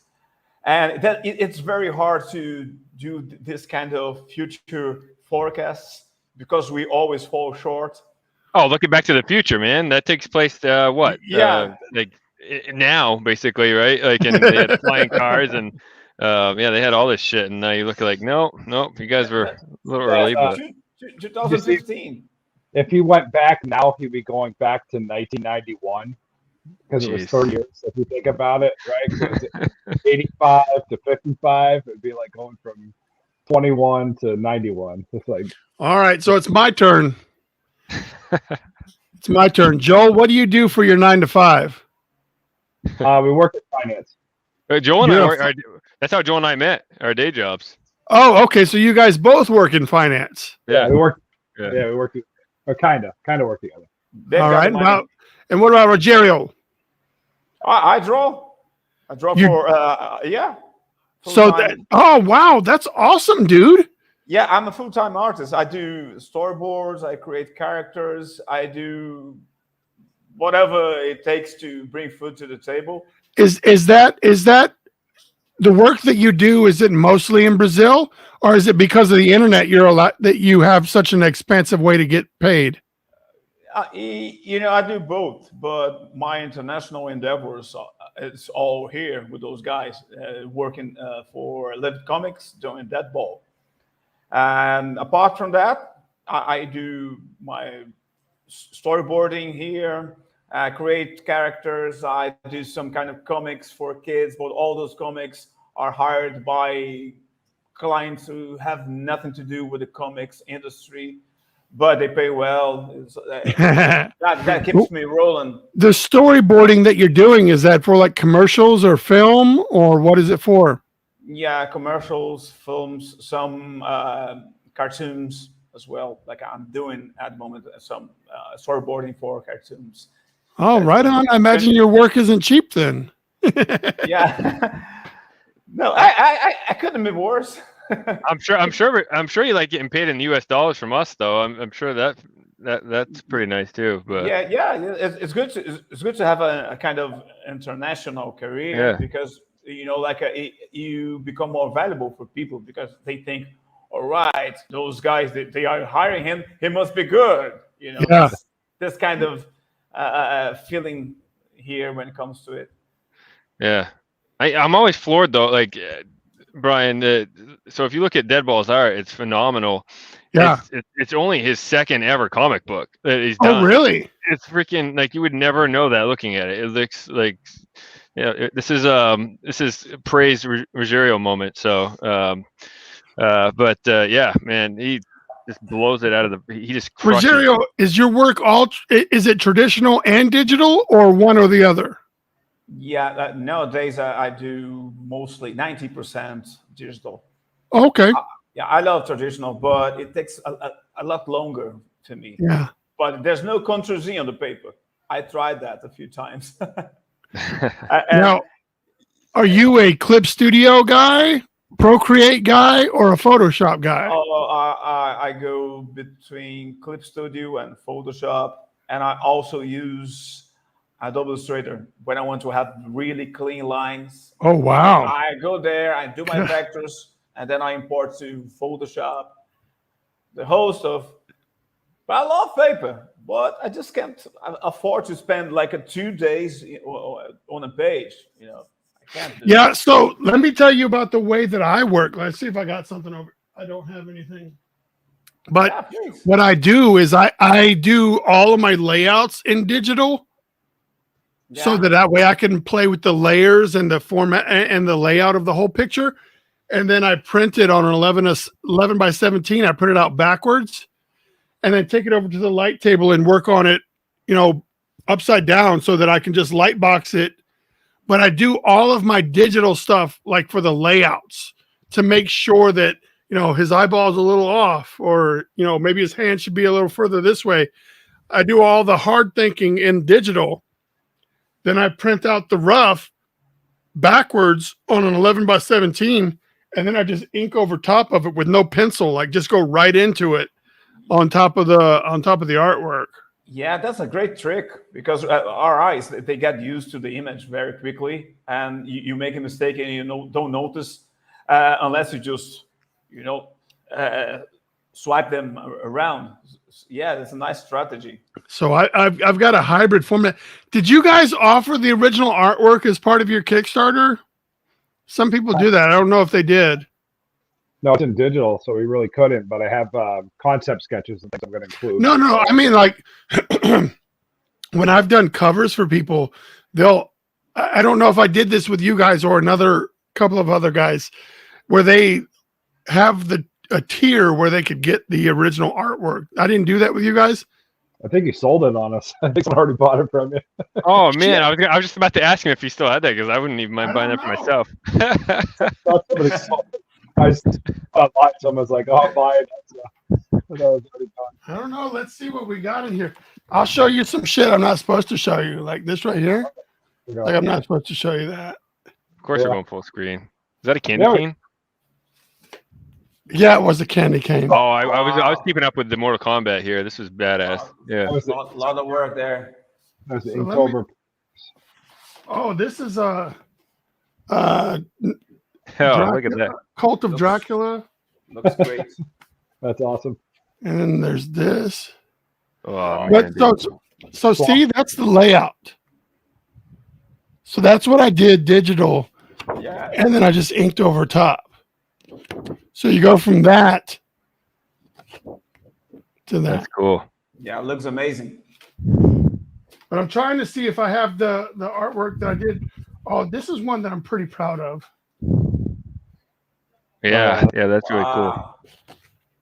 So this is the Scotty Young book, The Me You Love in the Dark. Yeah. That's the cover I did. Creepy. Oh man, I might not have it. No, actually, Kenneth just said he was going to buy it from you, but you sold it. Shit. Well, fuck. I feel like an asshole now. I want to know who bought that. Right? Where is that thing? Yeah. I don't know. Shit. They're going to come to us for double the price now. It's an investment. I'm sorry, but you know, like that's part of how I eat. So I try to make sure that I can try to move those, you know, like I'm not gonna. Yeah. Absolutely. No. Because if I charged you $600 for the cover art, you might have been like, yo, we don't have that in the fucking budget. Yeah, exactly. No, I get it. Absolutely. Yeah, the great thing is that a fan bought it. So. Oh, that's awesome. Yeah. Somebody owns it and they're proud of it. So rock on. Yeah. Whether it's a Deadball fan or a SilverBax fan or both, you know, somebody now has something that they're very proud of. Well, I'm assuming it's a SilverBax fan because I don't think any of our fans knew that was for sale. So that's gotta be. No, but that's awesome. Speaking of, before I was gonna say something else, but it just popped into my head. We still got to share this exclusive cover that we're going to be using for Kickstarter. Yeah, we didn't do that yet. No, we didn't do it yet. Anyone that's already bought the Bryan special cover there, which we are limiting that as well. The colored version, we're going to have limited 1 through 100 there. We're also going to do for the Kickstarter a black, white, and red edition. So the book will be in black and white as well. So we're gonna definitely limit these as well, but this will be Kickstarter exclusive, and we're gonna do it with the black and white book. I think that's the way we want to go because it just makes sense. If anyone's seen Ruggiero's work in black and white, it's phenomenal. It looks like Frank Miller, like Sin City type, noir stuff. So with this cover, I just think it's gonna freaking be awesome. When does this go to Kickstarter? Well, we're probably looking at January. We want to pump it up for a month. So I think all of December we're gonna pump that thing up, get our mailing list set, and then launch it. We were talking to a comic book investor, and I think he was saying Actually, Roger, you were talking to Andrew on his show, right? Was he saying you should do it in February? Is that what he said? I think he said probably January, February. Yeah. Yeah, I think January is when we want to launch this Kickstarter, for sure. But we wanted to have you on to reveal the initial color cover, but obviously timing didn't work out. You had a ton of cons going on, so it's still cool that we get to. No, it's cool that we get to reveal this, though. You know, this is awesome. This is only available through the Kickstarter campaign. Yeah, I think that's we were talking about strategy there and the way we wanted to go. I mean, we have, 2 main covers now. Rogerio's going to draw one, and then we have a couple other that we want to just use for Kickstarter only. Here's something for you guys. I'll put you on the spot and shit. You pay the shipping and stuff, and you can add a tier where people can get me to sign it. And if you send me the box, I'll sign them all and send them back to you. Like whoever pays for that fucking special tier. Like if you send me a box, I'll sign it and send it back. How about book plates, Brian? That's nice. Book plates. How about what? Book plates. So you can do like a custom book plate, sign those things, send them up. Oh, I'll sign whatever. If you send me and pay for the shipping, I'll sign whatever the fuck you give me so that you guys can make sure. Like, I want to make sure that part of what I do is I want creators such as yourself to want to come back to me, even though I may not be the strongest artist in the game, but I'm willing to help as much as I can. Yeah. You know what I mean? So if you guys want to send me the box of shit with a return shipping label, I'll sign whatever you need to make sure that your creator-owned project gets taken care of. Yeah. Oh, that's a great idea. I mean, man, when you sent me this version, I was like, it was so hard not to share it right away because I fucking loved it. I'm like, oh my God, this is so awesome with the blood just popping on it. Like, oh, it's so cool. But so I think honestly with the black and white book too, it's just like, I think it's going to be the perfect mix. So, and if for anyone that hasn't seen, I'll have to stop sharing this so that I can go full screen, but like, I don't know if you want to put me full screen, Joel, but like the black and white, this is before any of it was colored, but how do I freaking do this? It just looks so freaking cool.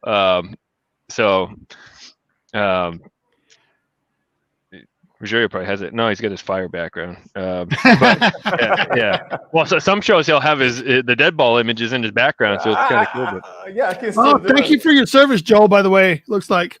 Oh, that's my father. So yeah, thank you. All right. Well, thank you, father, for his service. Yeah.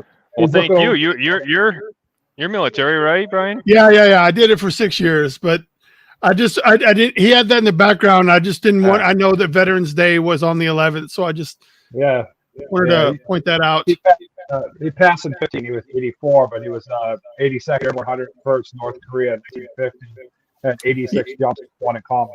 Yeah, I was at Fort Bragg, right next to the 82nd. I was in the 18th Airborne Corps, and I went to Korea as well, and I was on the DMZ myself. So right on. Every Christmas, I had to hear about eating turkey out of the tin on the Manchurian border, watching the Chinese come the hill at him. Dude, all right. So for anybody that doesn't know, Korea is the coldest place on Earth. I have never I picture the biggest river in your area, whatever that is, and imagine that is so cold that bitch froze solid. So there's a river that separates North Korea and South Korea. And that son of a bitch freezes in the wintertime solid. Wow. That's how fucking cold it is. Yeah. He said it was the coldest place, to your point, that he's ever been. And a lot of the technology that we have for thermal coats and things came about from the Korean War. Like the quilted. God damn, that place was miserable. All that North Face stuff we've seen out, all the nice technical gear that all the skiers are wearing up on the white. That's all because of the Korean War. They had to outfit the soldiers. But father was always pissed because his brother got to go play the French horn in the band in Germany, and he's freezing his ass off on the Korean border. Stuck there. Tell Kenneth that thank you to both of his boys being in the Navy. So the military. I try to. The U.S. military, you watch a lot of these movies, and it's the that character, whatever the character is that we're watching, has just this innate ability. Like, I want to represent my country. That wasn't the case for me, and probably 90% of the people I encountered. I was just a very much of a lost soul that just knew that I could have free room and board and free meals, and I was willing to do the sacrifice if that's what it took. But it's not like a sense of obligation. It's not like I'm a super patriot or anything. And a lot of people, when they say thank you for your service, it kind of feels like, dude, I want to like be like, I didn't do it for you. I would have, you know what I mean? Like, if the shit came to the time to fucking handle business, Bryan would have handled business. But I didn't do it saying, you know what, I'm doing it for freedom, I'm doing it for the American way. I didn't do that. So I feel almost when people say thank you for your service, I'm like, but I didn't do it to be fucking Captain America. Like, I didn't do it to be, you know, Chris from the American Sniper. Like, I didn't do it for those reasons, that those cool motherfuckers that you think that's why everybody signed up for the military. I didn't do that. Yeah. And it feels kind of disingenuous when I say, you know, when they say thank you for your service, I'm like, damn it. No, man, you still did it. You still serve for the country. Like, it doesn't matter what the reasoning behind it was. You still put your life on the line, you know? It's in my head, there are truer heroes, and I don't want to take anything away from the true heroes. You know what I mean? Yeah. And I feel that someone giving me praise for doing something because I was an ill-advised, you know, ill-guided 20-something or 19-something, like that. Yeah, fuck that. I didn't do anything special.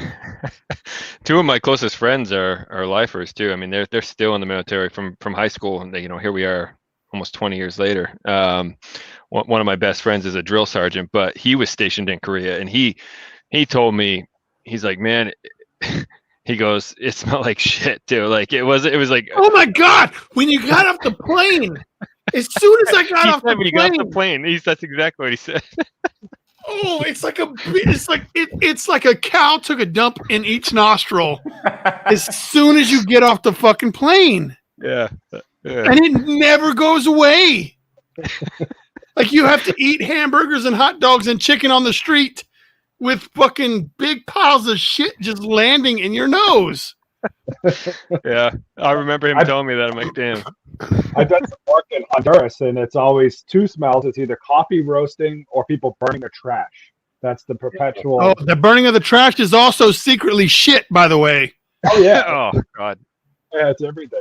Ken wants to know where we are. We're up in New Hampshire. So, Suncook, New Hampshire is where our P.O. box is, but I'm on the western part of the state near Vermont, and John's kind of more south central New Hampshire. So so we talked about it quickly. I mean, so Joe and I worked together in our day jobs, and that's how Livid was formed during the pandemic. You know, Joel did fine art, and you know, fine art kind of died off with the pandemic. There you go. You know, he knew I wanted to be a writer, and he came to me and asked if I had any comic ideas, and you know, we work with a couple thousand people at our day job. We're in a big, like, freaking building, and we just happen to sit next to each other. So it's kind of a cool backstory, you know. You don't. So why 1920s baseball?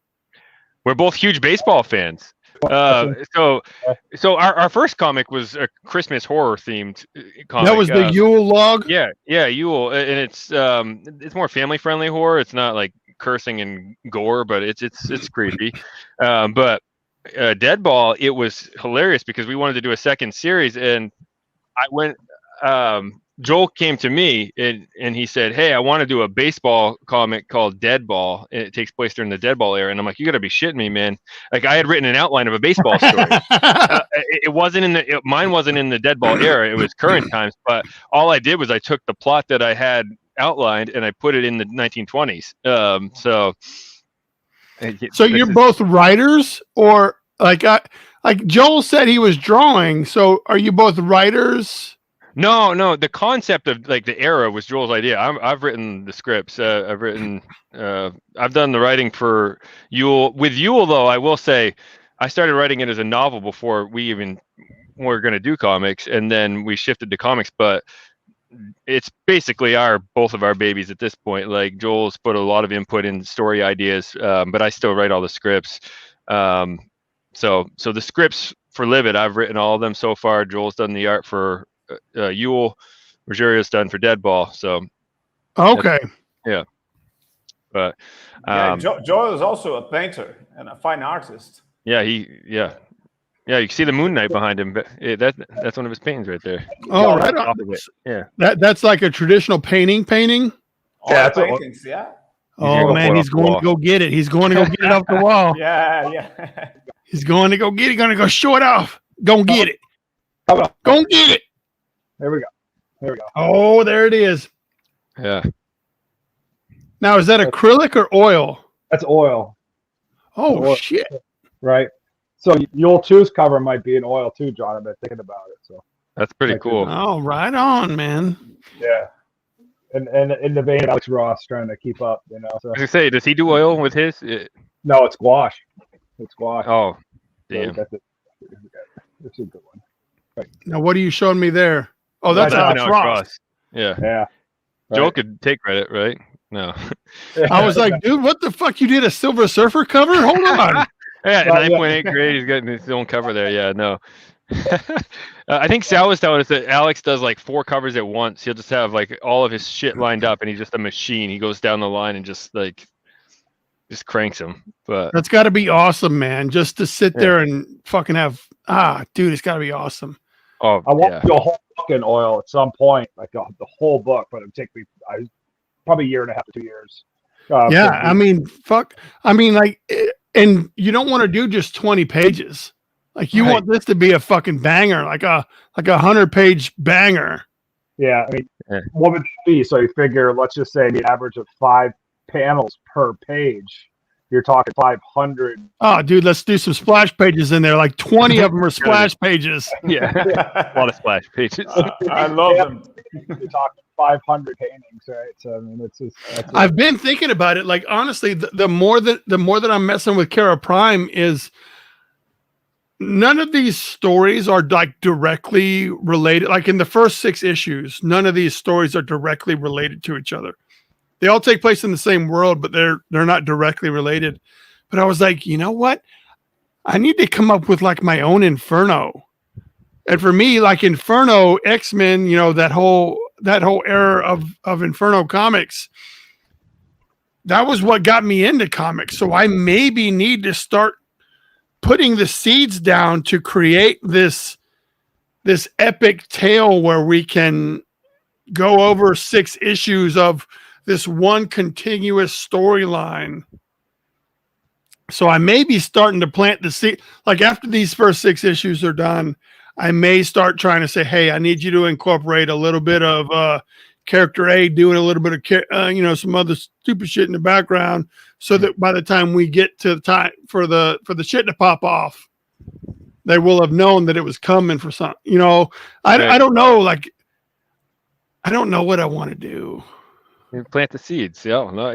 Yeah, but I don't know that I could write it all. I don't know that I could afford to pay somebody to draw it all. So a lot of it has to do with financial. Yeah. Like I would write the shit out of it, but I know that I wouldn't be able to pay the same artist to do 200 pages of fucking artwork. Like I can't pay that. No, it's not cheap. Yeah. Yeah. I was reading about you, and that you've done everything. Like you were even a cop. Yeah. I was a cop from 2008 to 2015, roughly. Yeah. How did you make that transition into, from being a cop to a professional artist? All right. So the long story, the short story is I got in trouble and I had to stop being a cop. But I was already doing art stuff while I was a cop. So in about 2013, I realized that fan art was a thing and people could get paid from doing fan art. So 2013, I was a cop and I was doing fan art and I was making, a little extra side money doing fan art stuff. And then in 2014, my personal life kind of took a weird twist because of some, weird behind the scenes personal stuff, and I handled that through drinking. And then I got myself an off-duty DUI. And once you get a DUI, you can't do cop stuff anymore. So I resigned. They were going to like, oh, we're going to do an investigation and blah, blah. I was like, no, I fucking knew I was drinking. I'm sorry. My bad. I quit. So I quit being a cop and I just took it on the chin. Right. So I was like, fuck it. I know I fucked up. I'll do my time. I'll do whatever I need to do. So I did all that. And on the outside of that, I was like, well, now is the only chance that I have, because when I was a cop, I was thinking like, I'm never like, what is going to cause me to pull the trigger to go full-time artist? I've got insurance. I've got this great paycheck. Like I would have to be doing phenomenal in the art game to want to leave being a cop to go full-time artist. And I often fought with myself mentally, like, well, what will it take? What will it take?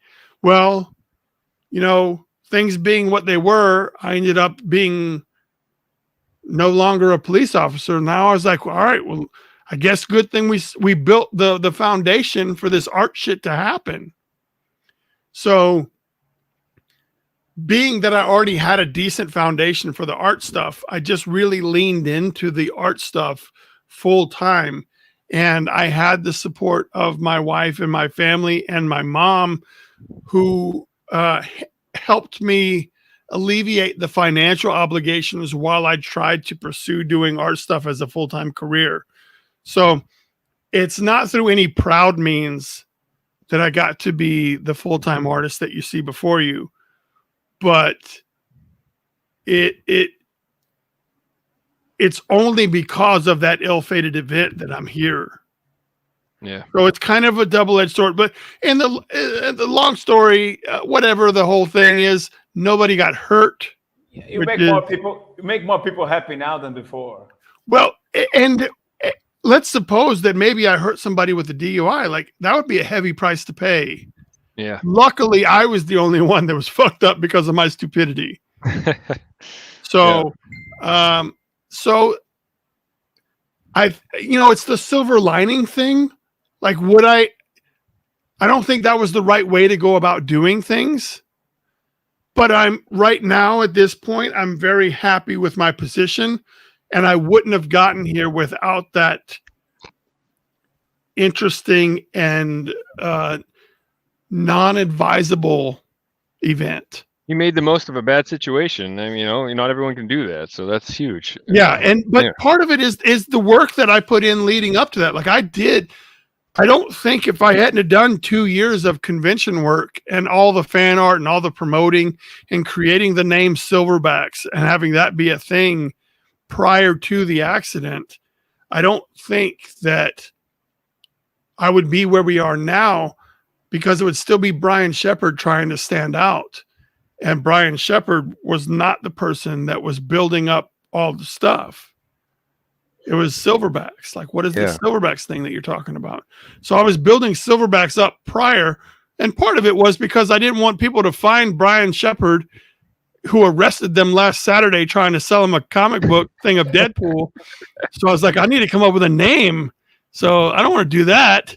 So let's just be Bryan SilverBax. Sorry, Joel. Right? Quite a few of our are not who they say they are. It's surprising. Yeah. Pen names. Yeah, and you know what's weird? So when I go on movie sets and stuff, like I tell them it's Bryan SilverBax is who I want to be billed as, because that's the persona that I want to continue to build up, not just in artwork, but in acting and in all this other stuff, because it's not common. It's not Brian Jones. You know what I'm saying? Like Brian Jones, I'm Brian Jones number 7. If you look on the list of IMDb, like fuck that. So, but there's only one Bryan SilverBax. You're going to fucking find me. If you type that in, you're going to fucking find me. And I needed to make sure that I was findable. So that's what went into that. But when I go on set, that, my ID card still says Bryan Shepherd. So they're like, who are you? I'm like, it says Bryan Shepherd, but if it says Bryan SilverBax, you can let me in. Get yourself some new cars. Yeah. Well, No. This is like my driver's license and shit. Because on the set, you got to show your driver's license. Oh yeah. And I can't. My legal name isn't Bryan SilverBax, right? But I did recently pay to get the trademark for Bryan SilverBax. Nice. Oh. Yeah, I don't know if you can, but here you could change your social name legally. Oh, he could. I could here, but my wife said that she wouldn't want to be. She wouldn't want to have the last name Shepherd if I didn't have the last name Shepherd. So I'm like, well, then we'd have to pay for two. Like, we'd have to both be SilverBax. Yeah. The real question here is, when you were on duty, how often were you sitting in the cruiser drawing? Not very often. There's not a. Now, there was a lot of time of watching videos and movies and Game of Thrones because I worked overnight. So I didn't work during the daytime, but it's really, I tried to draw at first, but it's really fucking uncomfortable. You've got this sitting in the cruiser. vest. I can imagine. You've got this small Crown Victoria seat. You've got this gun and this walkie-talkie. You've got this computer sitting over here on your right arm, and it's not very conducive. And the lighting inside, you got this one dome light. You got another light back here. Like nothing. The red dome light. Well, you can switch it to red, depending on how incognito you want to be. But it wasn't conducive to that part of the creative Bryan SilverBax. But what it was conducive to was Bryan SilverBax loading up movies and television shows on his thumb drive to pop it in the computer to watch, to learn how to write stories or learn how to see how good stories are written. Like, for me, when I watch movies and television shows, I'm not just watching them as a fan trying to get it. I'm trying to watch how the storyteller got to why I care about those things, or why did that character do those things? What makes that interesting? Why do I give a shit that character A told that girl that thing? Yeah. So I watch it as an educational tool as opposed to just pure entertainment. So I don't watch things now for pure entertainment. I watch them for entertainment as well as education, which kind of, when people say, well, what's your opinion on this movie? I'm like, well, I can't disconnect myself from the fact I'm trying to learn. So it wasn't great. And they're like, oh, but it was so fun and everything. Yeah, it was fun, but I can't put my finger on why it was fun. Like, so that's how I watch things now. That's music to my ears, man. That is how my wife hates it, because like I'll like be like, they would never, like, why would that person do that? Like, or like, exactly. I'm like, why am I into this right now? And I'm just trying to dissect. Or when I read books too, I'm like, what is it that has me hooked right now? And I try to like go backwards almost and try to figure it out. But dude, like terrible dialogue kills me. Yeah. Like, there's no way a human being would ever say it like that. Like, when I hear that shit, I'm like, what the fuck weird world are we in? Nobody talks like that. Yeah. That reminds me of the new film on Netflix. There's The Rock. I can't watch it, man. I want to watch it so bad, and I saw the shitty reviews. Like, it is. Okay, so I watched 80% of it. Yeah. I had to go somewhere. So it's not because I stopped watching it because it sucked. I just had to go somewhere. But to me, it feels like this generation's True Lies. Yeah. Like, what it is. Like, it is over the top action, very fake, very funny, quick wit. Like, it's not meant to be, it's not John Wick. You know what I mean? Like, it's not super grounded. It is this generation's version of True Lies. When you get The Rock and Ryan Reynolds, like, it seems like a slam dunk to me. Like, I just don't see how they could screw it up. But I'll probably watch it still, just because I think they're both hilarious. But well, that's what it is, though. But don't put on your everything needs to be grounded cap. Yeah. Yeah, like, if there is The Rock on a film, I know that I'm not gonna like it. Oh. Now, see, I'm a big Rock guy. Like, for me, The Rock was my idol in high school. Yeah, So I like him better when he was a wrestler. No, okay, so I'll give you that. And my thing is, part of what Bryan is today is because of The Rock. I was a very introverted individual that wouldn't stand up for themselves, right? That's just how I was. I was a people pleaser that was always just don't want to be noticed. And then I started watching wrestling in 1996 when I got to my permanent duty station at Fort Bragg. All the people in the chow hall that I worked at watched wrestling. So in order to feel part of that, I watched wrestling just to have something to say at work and not be an outcast from the conversation. So in that, I found the character of The Rock, and I was like, wow, he not only does he speak this way, I don't something about the way that he spoke, and it was, I mean, I'm not the only one. The trash talking and this stuff that he did came off as very arrogant, but very matter of fact. yeah. And as a result of that, I started modeling the way that I conducted my personal self, similar to the character of The Rock. Like, if you don't like me, fuck off. I don't need you. Yeah. And here I am at 46. Like, that's pretty much like my continued state. Like, I am who I am. I'm not ashamed of it. And if you don't like it, I don't need you around me. Yeah. But 20-year-old Bryan needed to be liked. 20-year-old Bryan needed people to, so he was always introverted. Oh, I'm sorry, and me, very meek. And then so through watching the character of The Rock, it kind of showed me that it's okay to be confident in yourself. And if you have to change to be around other people, that maybe you didn't need those people.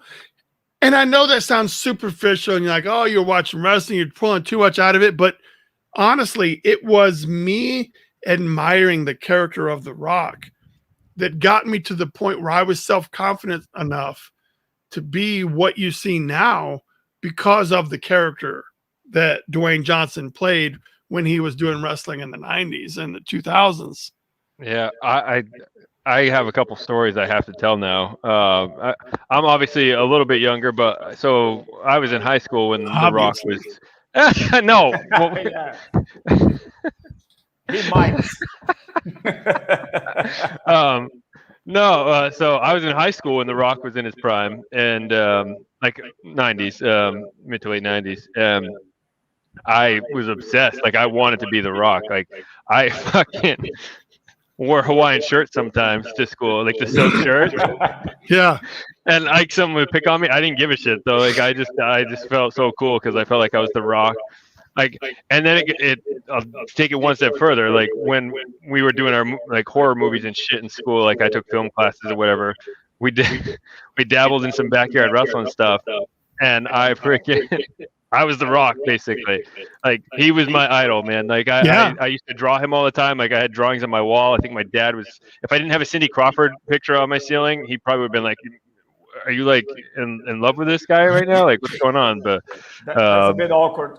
Yeah, I don't know. I can't explain. But we have to ask ourselves now as creators, we have to ask ourselves, what was so endearing about that character that we were drawn to it? What was it that the character of The Rock brought to the table that caused Little John to want to have that kind of dedication to him? And how can you take that same energy and turn it into a character now? Yeah, no, exactly. That's how you got to look at it. I think, I mean, the charisma, right? Like, and he just, like you said, the matter of fact, like the way he talked. Yeah. And if you ever, like, I look back at some of the interviews he did, like when he was on like Leno and stuff, like back then, he was shy, man. Like, when he wasn't doing The Rock on TV, he was kind of like humble and like quiet when they used to interview Dwayne him. Johnson was still shy. Yeah. The Rock wasn't shy. Yeah. Now he sounds all confident. Dwayne Johnson has kind of gradually become more more comfortable. Yeah. But you could see that Dwayne Johnson wasn't comfortable. He was only comfortable as The Rock. Yeah.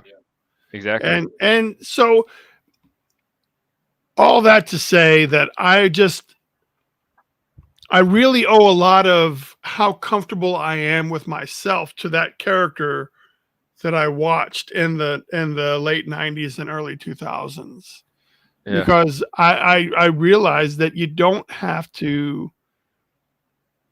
And it's weird to say in front of people because they're like, "Oh, you're in love with a wrestling guy," and blah, blah, blah, blah. And you're like, "Yeah, I'm not in love with him," but man, there's always a takeaway, from the stuff, and I wouldn't be where I am now without that influence.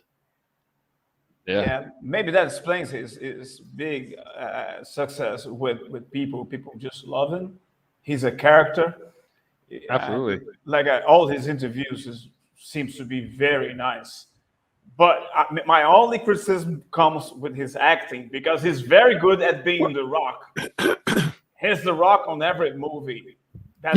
And he said that in his runway for the Red Notice. He did an interview on the runway, the red carpet or whatever, and he was like, "Dude, I was working with two other great actors. It wasn't me that did any of that because I can't act. Those guys were the actors, and just know your role and shut your mouth." So he knows his role. Yeah. People go to see him because of his character, The Rock, and as long as he's okay with that, then fucking do it. You know what I mean? He's not trying to be, it doesn't feel like he's trying to be something that he's not. Yeah. Right. He's not trying to sell you poetry. He's not trying to sell you that he's some sort of dying romantic that wants, buy my flowers at therock.com, the flowers. No, he's selling you alcohol because he drinks fucking alcohol. He's selling you gym shit because he goes to the fucking gym. He's selling you action movies because he watches action movies. It doesn't seem very disingenuous, anything Dwayne Johnson is trying to do to us. Yeah. He's not going to be in some rom-com. I mean, maybe. He may be, but he will be The Rock in that rom-com. And he knows that. Yeah. That's what people want. If you're watching a Rock movie, you're watching it because you want to see The Rock. I can't imagine him. When he was in Get Shorty, right? That was pretty freaking hilarious. He was not The Rock in that movie, but he was a gay version of The Rock. It was still The Rock. He was still very self-confident. I'm gonna go beat that guy's ass. Vince Vaughn. He's gonna go beat Vince Vaughn's ass. Yeah. But it was a gay version. And and it was the gayness played a very small part in the character though. Right. So I think as far as acting goes, if for me, The Rundown was a fun, one of the most fun times I've seen The Rock in a movie was The Rundown. Yeah. And then Faster. Yeah, I don't remember Faster that well, actually. Faster, he was an escaped convict who was tracking people down and killing them because they killed his brother. Yeah. And those were areas where The Rock or Dwayne Johnson really that was a believable, not quite The Rock character, but it was close enough that it didn't feel fake. Yeah. For me watching Hercules, that was terrible. That was bad. Nothing about The Rock feels like that. The way that he speaks and the way that he does that stuff doesn't come across as Hercules. His physical body looks like Hercules, but he just couldn't deliver those lines that make you feel like Hercules. He also had to see what happens in Black Adam. But he killed it. He killed it in Moana. He did do well in Moana. Yeah, I guess he can do the animated stuff. No, I'm interested to see Black Adam for sure. We'll see. Yeah. So when I did Spider-Man, when I did Spider-Man, they were doing COVID testing and stuff, and our COVID test trailer was right next to the Black Adam COVID test trailer. And then because we were working in Pinewood Studios, which is now Trilla Studios in South Georgia. And I was like, dude, so you're telling me when I'm on set, there's a possibility I can walk right by the rock? Wow. And he lives not more than 5 minutes away from my house. Like he bought a house in Georgia, like in Marietta, that's probably like 5 to 10 minutes away from my house. And I was like, we could commute. I'd be like, yo, come pick me up, man. We'll go to set. But I never saw him. And Black Adam moved into the stages that were at Trilla Studio after we were done with Spider-Man and we moved off the set. Man. So, and then I saw the posting for Black Adam. They were looking for bald, big guys to be like, I guess there's going to be some sort of scene where he's got like these huge minions and stuff. And I didn't get that part. So I was like, damn it. Like at the end of the day, if I could come full circle and do like a rock thing, right? That would be, I like your body there, John. That's okay. Wait, hold on. Yeah. That's weird. There it is. Don't fuck me up, man. Don't fuck me up. That's perfect. All right. That's going to be the whole show from now on. You're just going to duck the whole time. I don't like you behind me. I'm just going to stand. I'm not going to move my arms. Doesn't feel good. All right. Well, Kim said he's going to buy a black and white version of the cover, so that's good. I think it'll be popular, man. That cover is awesome, and the black and white version of the book is awesome. So I wish I could tell you who bought it. Oh man, I know. I'm sorry, man, but no. Like I've got it. Like that, for me, that's the bill. That's the electric bill for that month. You know what I mean? Yeah, I would have said, because personally, if I was to buy it from you, it would have been for myself, not for Kickstarter. Like I would have just hung it up on my wall, but you know, but it could be an issue too. Working on it, right, John? Oh, we're going to be using Bryan a bunch in the future. Well, I appreciate it. Like I hope that it does well. I'm glad that you guys have educated me to the pre-selling to your diehards through your website prior to going to Kickstarter or crowdfunding, you know, depending on where you lie. But I do like that idea, and I may start implementing that myself. Yeah, but then still having something exclusive on the crowdfunding for them, because you still want them to come back, because there's still going to be a good chunk of that Kickstarter, you know. Well, no, I would whatever I offered on my website would be exclusive to website people. Yeah. The Kickstarter stuff may not be exclusive, but the stuff that you bought from the website would be. Yeah. Yeah, it's kind of how we do it. Yeah, that sounds great. Get that picture off. We just crossed the 2-hour barrier. Yeah, you better. It's time to go to bed, I guess. I don't know. Rogério's 2 hours ahead of us. You have to remember this. He's in Brazil. It's 1:30 in the morning almost there. 1:15 in the morning. So. And you're trying to kill me. Oh man. Yeah, I don't want to do any like. I'm trying to curtail the amount of stories and shit that I could go into. I don't want to chew up all the time. We can have you back. We can do it again. Sure. Oh, we'll definitely have you back. Look at the wrestling book. This was his wrestling. Yeah, it's heel turn. Heel turn. Oh man, it looks like Pinto Cerro Muro. I like that. He nailed it. Is that Pinta? Is that a real, like, what is this? Oh, you got it. There's some freaking Easter eggs in here that you would see, Bryan, that like I did. I don't know if a lot of people would catch it, but some of the scenes from the wrestling, it's one of the ones where he's watching it on TV, Rogério.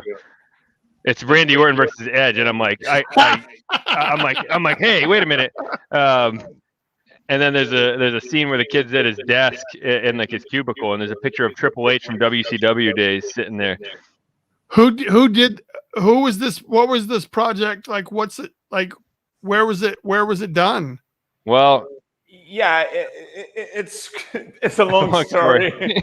I can tell you offline. But was it self-published or anything, or did it ever? Yeah, it was another. This is how we discovered Rosario. Was this work? But yeah, it's a long story. Not a happy ending. But do people own this shit? Does somebody own this comic book? Someone created it, so we'll see what happens. Yeah. Oh, oh god, fuck that. There's some things about it that I can just say, live. We can tell the side story. That sucks. Yeah, it does suck. Because part of what we do this for as artists or creators is we take it, we ask for less money than we think we're worth because we know people will see it. And then when they don't see it, it's a kick in the pants because I know that my work is worth X dollars, but I did it for X minus 2 because I know people will see this. And then when they don't see it, I'm like, fuck, man. Yes, I got paid, but part of the reason I did this project was because I wanted to fucking be seen. At least you got paid. Yeah, but that's not the full story. The reason that you pick and choose projects is because people are going to see this. People are going to notice me. And when that doesn't happen, you want it out. I'm not a big fan of the lettering that's on there. But so like you want to do projects that people are going to see, and that's part of the reason that you pick the projects you're picking. But I will say Rosario is very level-headed about it. We discovered him because of this, and now he's working on Deadball, and now here he is. We're doing the show together. In a way, it still led to where he is. No, I get it, but it doesn't. I know. Silver lining is really all it is, but yeah, it is a silver lining, and everything works out for the best. But in that moment, you're like, "The fuck do you mean? I just turned in these pages, and you're not going to use them?" Yeah. Like I spent a lot of hard work on that. Well, we paid you. There's still a chance that's going to come out, but as the weeks are passing, my hopes are diminishing by the day. But it's all right. It is what it is. Yeah. Hey, shit, you can do about it. Yeah. Honestly, and the concept of it's cool too. It's unfortunate. I really love doing this. I love the project, everything. I kind of became a wrestler fan myself because I did my study before doing it. So those crowd shots are awesome. Yeah, and that took a long time too. He said too. Think about. Oh, I can imagine, but I mean, it pays for itself. Like that's an amazing 2 panels right there. But the story's about a wrestler, an indie wrestler who's a serial killer. Oh wow! Yeah, and the concept's great. It's like Dexter meets wrestling. That was the tagline. That is awesome because what better way to explain the going from town to town to town to town and just oh wow. Yeah. I already changed the name because I'm planning to release it sometime in the future. I just took the other guy names out, and it's just a plan. I don't know what to do with that.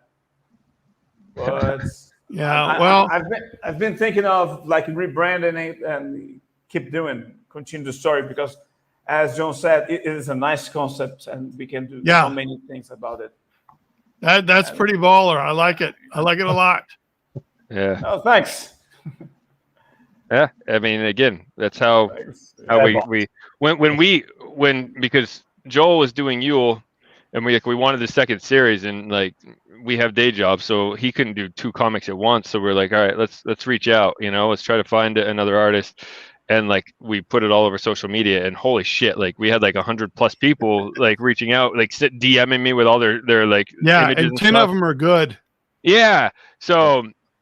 And there was a handful. It was, actually one of them. I'm pretty sure. I don't know if you've worked with him, but I know he follows you at least. I've seen him comment on your shit. Kevin, what's his last name? Seward, I think it is. Oh yeah. He just launched Indiegogo today. Okay. Yeah. It was honestly, it was down to him and Rogerio, like, because I really liked his stuff, like, and I thought he did a good work. And looking back, I mean, like the Deadball, I can't imagine seeing Deadball any other way now. Like it just, like it was the right choice. But it was tough. But well, Kevin's great. I don't know that I've seen Kevin do a lot of page work. I've seen him do cover work. Just pin-ups and covers, right? Yeah, yeah. But I don't know that I've seen him do a lot of page work. But I mean, if you're interested, like, I think he's strong as far as cover work and pin-up images go. Yeah. So don't wash him off your radar. But I like Kevin. Kevin's done a lot of stuff for me.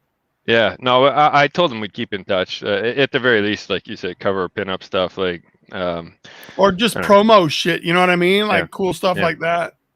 Yeah, I seen some of his stuff, like his Predator and Jason crossover. That was badass. Yeah, right now he's doing a bunch of his Kickstarter is for like enamel pins, but they're all versions of the Kool-Aid Man, like as horror characters. So you got like a Freddy Krueger Kool-Aid Man, and you know, Jason Voorhees Kool-Aid Man and shit like that. So it's pretty funny. Actually, I did see it. I did see that. You have a colored Deadball, John, on your computer there that you could show him? I don't have the files. No. Next show. Yeah. All right. Yeah. Next show. Yeah, I don't have anything for color. Well, you shared a couple. Yeah, I'm doing like a really loose watercolor, water paint look to these panels where it almost looks like the colored pages, like the way that you've colored them. Yeah, it's supposed to look intentionally kind of shitty and old. Like that was kind of the idea with it. It's not going to be obviously bright, crisp, modern colors on 100. Are you turning the blacks down? Are you making the blacks like a more gray brown? What I'll actually do is put a layer over it that's blue and bring that down to about 11%. So that's a blue tint over these inside nighttime panel.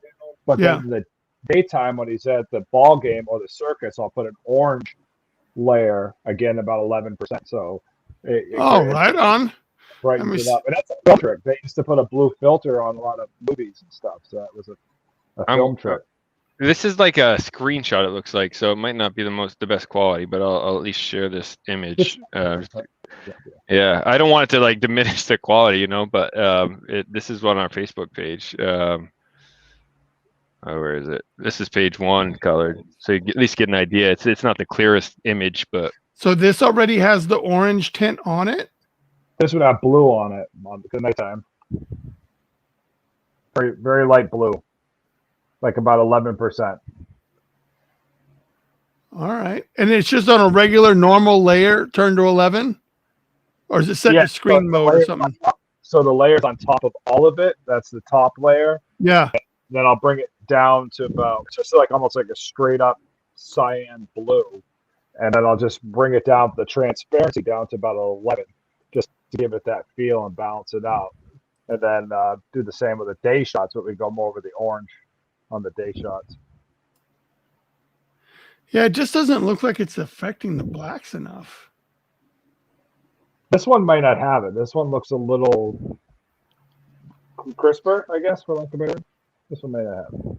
Well, and I don't know. No, I get it. The quality of this image is not top notch. It looks blurry too. On top of that, you know, it's not like very clear. But I think this was a screenshot from a phone of the computer screen. so this isn't like a scanned in image or anything. But that was all I could find at the moment. But yeah. So this is like I put a cyan on there. Like that's the cover. Yeah. And then if you put a cyan 11 on there, like it kind of turns the blacks a different color. Right. And it didn't look like that was the case on that one. So let me do an orange. Right. Turn that bitch down to 11. And then turn off the blue. Kind of get that like Dust Bowl, you know, that old schooly like cyan or sepia, worn out photo kind of look. That's kind of what I was. Yeah, I like it. I don't know that it came through on the last one, but I do like it. Like I just wanted to see what it looked like for myself, so I just pulled it up. Yeah, I like the orange filter. Yeah, it looks like it is a sunset down there. Yeah, so for this one, let me show you. Like I'll show you what I did different from when it was turned into me. So like right here, there's kind of like a little lens flare that Demir didn't put in there to kind of, he didn't put the lens flare in there. And then there was a little bit of like there's some blood texture in between the blood. Yeah. That Demir didn't include, that I knew that I wanted when I sent it to him, but he didn't include it. So even though I got the image back from Demir, I was like, oh man, that's great. But I kind of pictured this light having a little bit more flare to it. And then the dirtiness of the blood splat. So that's what I mean when I'm saying I'm working with somebody and I still kind of know what I want my end image to look like. Yeah, that's cool. Let's see. I might have some cool shit on here. I don't know. Let's see. Might have some projects you're not supposed to share yet. Oh, I know that there's somewhere on here. Like there's a cover that somebody may be getting for a Kickstarter. There's my Swamp Thing. And there's my... Whoa. Speak of your my Harley. I got to make a little bit of money. That's great. Yeah. Well.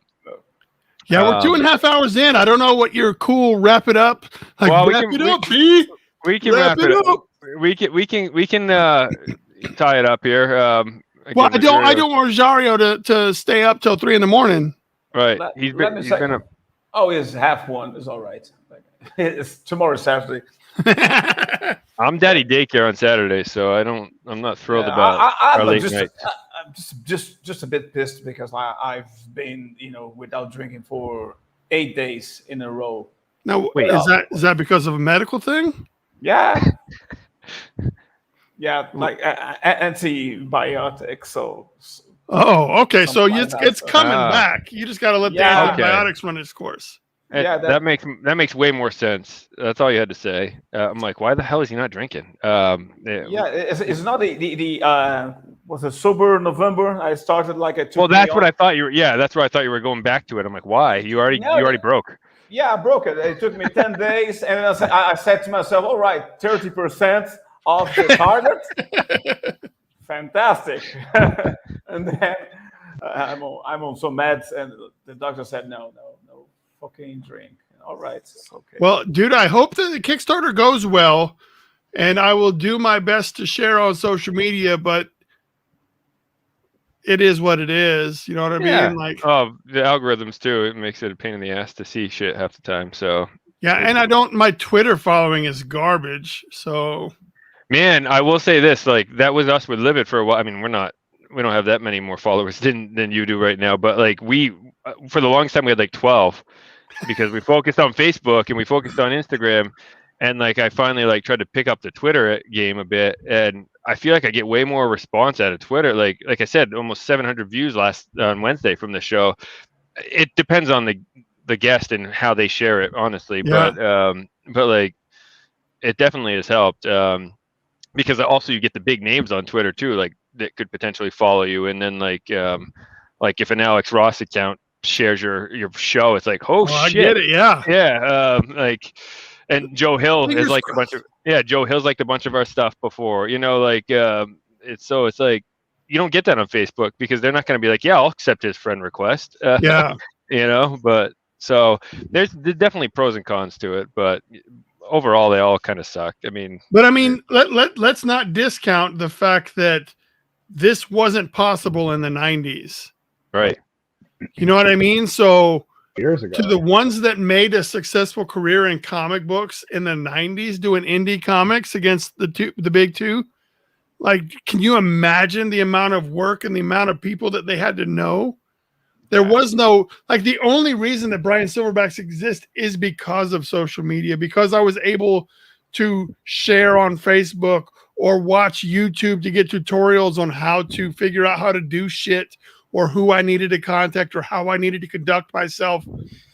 Like in the 90s, when I was graduating high school and stuff, like the whole image thing was taking place, but you're like, the only thing you knew was to write to that address on the inside of the Marvel comic books. Yeah. And you're probably not that good, and you don't know enough people to help you get there. So you can't be anybody's Padawan learner if they're not already in your circle. So it's a harder game today to succeed, but it's a much more available game. You just have to be that fucking good. Yeah. No, that's like you said. I mean, we wouldn't be talking to Rogerio in Brazil either. You know, like you would have never got him to do your pages. Right. You'd have had to get Bill from down the street at the apartment complex because that's the only guy you knew that fucking drew. Yeah. Yeah. Exactly. So you got to look at the benefits of it too. You get frustrated when you're doing a campaign and you're like sharing it everywhere, and like you ain't gotta tell me. Right. Yeah. Well, we have over 1,200 people following our Facebook page for Livid, and then it'll show like it reached like 100 people, and they're like, how the hell is that possible? Why is it not showing up on their feeds if they follow us? You know what I mean? Like it doesn't make sense. But you know, now I've still gained no backers since we've been doing this, by the way, just for a point of reference. Like I refreshed for you. Yeah. I've got 5,000 people that follow me on Facebook. I got 3,000 followers on the other Facebook account, 3,000 on Instagram and 1,000 on Twitter. And there has been no needle movement in the past 2.5 hours after we've talked about this. So it's still a fucking struggle. It is. Sure it is. 3% of that's 360. You had about 12,000 followers, right? I mean, obviously there's going to be some overlap, but if you got just 3% to back you, right, that's $360 or 360 backers, 25, $9,000, right? So yeah, right. But I mean, as somebody pointed out today, so I made a post today that said, the first 36 hours I had 58 backers, and the next 36 hours I had 0 backers. And somebody posted a comment in my post that said, that's better than 0 backers at all. And I was like, fuck, I guess so. God damn it. So now I have to I take the post down, and I'm like, all right, I guess I shouldn't be like, it wasn't supposed to be that type of post, but when you kind of put it in check in the feed, all right, I guess you're right. I knew you were right when you posted, but man, you can't call me out right on the fucking thing, because I know there's people that make Kickstarters and Indiegogos that don't get funded. Yeah. And so I guess I should not take for granted that I've gotten to where I've gotten already, but God damn it, I'm putting in the work. Well, that's, I was going to say, I think anyone that's gone through it understands what your post meant. Like, but day one funded's not the most common. So we feel lucky when that happens. But at the same time, you get day one funded and then you go a freaking another day and a half without getting anything. If my funding goal was $50, I could write day one funded, well, exactly. Pledge one funded. So it's not completely like it's misleading when you say day one funded. Sure. Yeah. In your head what you need to hit. And it's like in my head, I need to make $5,000. If this Kickstarter makes $5,000, I'm good to go. But I'm still $3,000 shy. Or no, $2,500 shy. Yeah. But I don't want people to see that part. Like I don't want them to. It's such a balancing act. Yeah. To try to get people to support you without being 100% reliable on what they do, but you want them to feel like they're a part. But God damn it, like sometimes you need to punch them in the face and say, fucking back my shit. Yeah. But you don't want to unappreciate the ones that did back.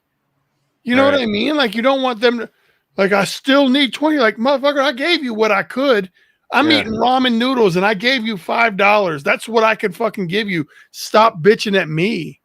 Yeah. And so there's no way to say like only the people that donated, you don't count. Everybody else, fuck you, back my project. Yeah. So it's weird, man. That's honestly, and that's kind of how like there's pros and cons to what we're doing with the collectors thing, right? Like before Kickstarter, because you have the diehards that like, shit, you're doing extra covers on Kickstarter, I'm gonna do that, and like you get the double dip of it. But then you have the casuals that are just backing you to back you to support you, and it's like, I already backed your collect. Like, what is this? What is this Kickstarter thing you're talking about? Like, I already gave you $50 to buy 2 collectors. You know. Yeah. I will work on the wording, but you can rest assured when issue 2 and 4 of Kerra Prime Presents start to come out, there will be some sort of order now for a month while I'm hyping the Kickstarter to get people to follow the campaign. That will be when you can go ahead and order that fucking "You're a Cool Guy" cover from the fucking website. Yeah. One of the things that worked is we direct message some people too. Some people get weird about that way, where you can tag people about your post. Some people get weird. Yeah, I don't know how I feel about that. I don't care, because I want to know more cool shit, and Facebook will show me a lot of stuff. And I go, oh, damn, I would have backed that if I had known, but they didn't show me. So I'd rather get a lot of stuff and then just take my tag off it and see it than not see it at all. I'm not sure how your social media game is, but goddamn, I can't look at all these people's shit. Yeah. I'm in the middle. I'm in the middle on it. I get tagged all the fucking time. Yeah. On some shit that I have nothing to do with. And I'm like, if you didn't message me and say, hey, Bryan, you know, not just Bryan and then a copy paste paragraph. Like, unless we're cool, like, I'm not gonna, you'd have to have talked to me, connected with me for me to look at it, and stop inviting me to your fucking groups because I'm not going. Yeah. It's a ghost now. That's my move. I put up a post and I'm out of there. I don't reply to anybody. Like, I mean, I put 110 hours into the show. I mean, you know who I am at this point. I just yeah. It's like the tag thing. Like, we got backers out of the tag thing. I'm not gonna lie, it did work, but I only did it once and I felt weird about it, and like and then I see, like, because I'm trying to build up networking and all this, so I was accepting pretty much any friend under the sun besides the sex bots. Yeah. You know, and I almost accepted a few of those, but you know, like, and then they're like tagging me in like toy collection stuff. I'm like, man, I don't give a shit about toy collection. Yeah. Like, so I unfollow them. You know what I mean? So like, but at the same time, I just unfollow them, so I'm not like getting pissed at them for it. But no, I don't get pissed at the individual. I get pissed at the overwhelming amount of stuff. Oh, it's not. Yeah, it's relentless. That man, you can invite me to your group, but I don't buy fucking slabbed comic books by the dozen, so your group doesn't mean shit to me. Yeah. Like, yeah, I draw comic books and all this other stuff, but I'm not your demographic. I'm not going to be buying 18 million slabs of the Art Germ cover that you got. Yeah. It's strange trying to figure out the mechanics of how to build it up too. Like, I used to just invite everyone to the Livid group that became a friend, because I'm like, hey, you added me as a friend, like, I'm gonna try to network you over to our group here, right? But like now, like, for example, like I've become friends with a lot of like authors too, like horror authors, and I'm like, I don't want to just mass invite these people. Like, these are like New York bestsellers, and I'm New York Times bestsellers, and I'm like, hey, come follow us, and I'm like, I don't know if I want to send it to them. I feel like then what you do is in your post, when you're friends with them, you say every now and then, hey, by the way, guys, everyone, I have this group that I'm a part of or that I've put together. Feel free to come over. And that way it doesn't feel as fucking punch in the face kind of strong arm style. Yeah. And for me, that's the reason, like, you don't see, aside from this, like, I had forgotten that I signed up for this, but like, I don't want to be the guy that's barking for 30 days for you to come to my Kickstarter. Either you want to be a part of what I'm doing or you don't. I don't want to pressure anybody into not feeding their kids to come buy a $20 comic book. Yeah. So I very much, like, I have a Facebook group, SilverBax HQ. And if you want to come and hang out and draw stuff and show stuff off, that's fine. But I'm not going to throw out a bunch of invites and stuff. Like, you come on over. Let's have a good time. Bryan's got a campaign going on. He'll post regular on his social media, but he's not going to direct message a whole bunch of motherfuckers. He's not going to sit there and go on every Tom, Dick, and Harry that's got a fucking OBS account and be like, hey, man, I got a comic show. You want to come on? You want to come on to my comic show? Oh, really? You got the same 5 people watching you as the other fucking comic shows that I did all week long, and none of you are buying shit. Yeah. Yeah, there's some hard truth to that statement. That summarize our community. Yeah, everybody's got a fucking Streamlab account and thinks that they're hot shit. Hey, you want to be on my show? Yeah, I saw your show. 3 interactions on your last live stream. I'm good. Like, I'd rather spend that time putting together another project instead of spending 2 hours talking about how much you do for the community. All right. Yeah. No, we went on what? I don't even know, Joel, like 39 in 30 days. We went more than one a day to promote Yule, and like we got some back. I mean, I've done it too. Yeah. But I've gotten to the point now where, did you benefit? Yeah. Well, did you see any fucking margin of increase from not doing anything to wasting an hour out of your day every day? Right. Minimal. Yeah. Like, to me, it's not worth it. And I don't want people to be tired of seeing me. I want people to enjoy when I make an appearance. You care, because it's not everywhere. Yeah. I don't go fucking live every day to tell you, hey, guys, I had a great bowel movement today. Also, I've got a Kickstarter going on. KerraPrime.com. Check it out. Like, I don't need to do that. God damn. Fucking relax a little bit. Yeah. You know, what made it, settle in for me was my dad was, proud that, I was putting a book out. Right. So like, yeah, of course. He was watching shit, but he was watching shit. And then when I went to see him whenever our Kickstarter was going on in the summer, he's like, I watched the first handful of your interviews, but he's like, I fucking stopped. He's like, you say the same fucking thing on every show. I'm like, all right, yeah, they're all asking the same questions. Like, what do you want us to do? That's the thing. Yeah. That's the thing. So any of you, I know we're 2 hours and 40 minutes into this, but maybe somebody's still fucking watching or made it all the way through. Just because you have a fucking StreamYard doesn't mean tell me more about your project. How did you get there? Watch Hot Ones on YouTube. That's how you fucking interview somebody. Yeah. You look at what they've done. You ask them relevant questions. You get to know them as a person. You don't just have this, well, tell us more. We got a pretty open format here. So tell us what you got going on and tell us where they can find you on social media. Goddamn.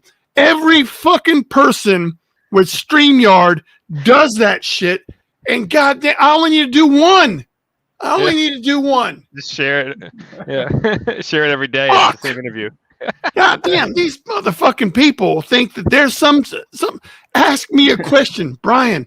Why is your name SilverBax? That doesn't sound like a real name. Well, not one motherfucking person has asked me that question. Tell me what you got going on. What is Kerra Prime? Huh? Loggerhead. He's a big turtle man. Tell me more about him. My favorite is, what are your biggest influences? Yeah. God damn, like, ask a question. The thing is, that's why nobody's watching your show.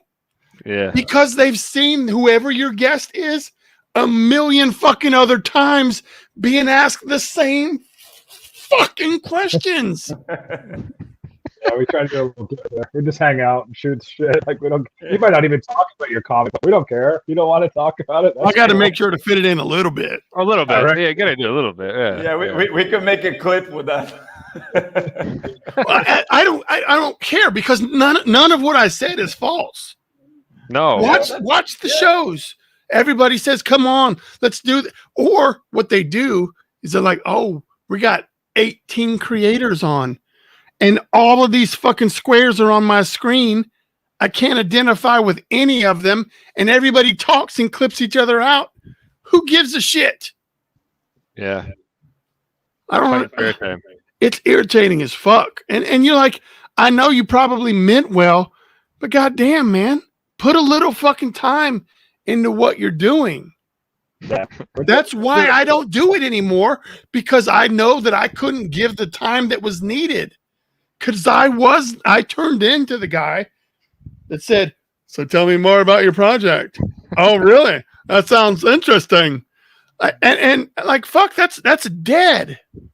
Nobody cares. That's why nobody started, the podcast flattened out. Yeah, we do it a little different.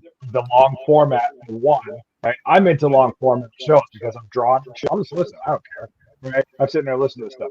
And then we try to bring in different guests from different aspects. It's directors, it's musicians, it's authors, art. Like people we think are just cool. Like we'll talk to anybody. So we're not just having the same people doing the same thing every show. Like we're trying to make. We rarely do Kickstarter shows. It's not like we're not like that. Hey, share your campaign show. Like well, long format allows you to.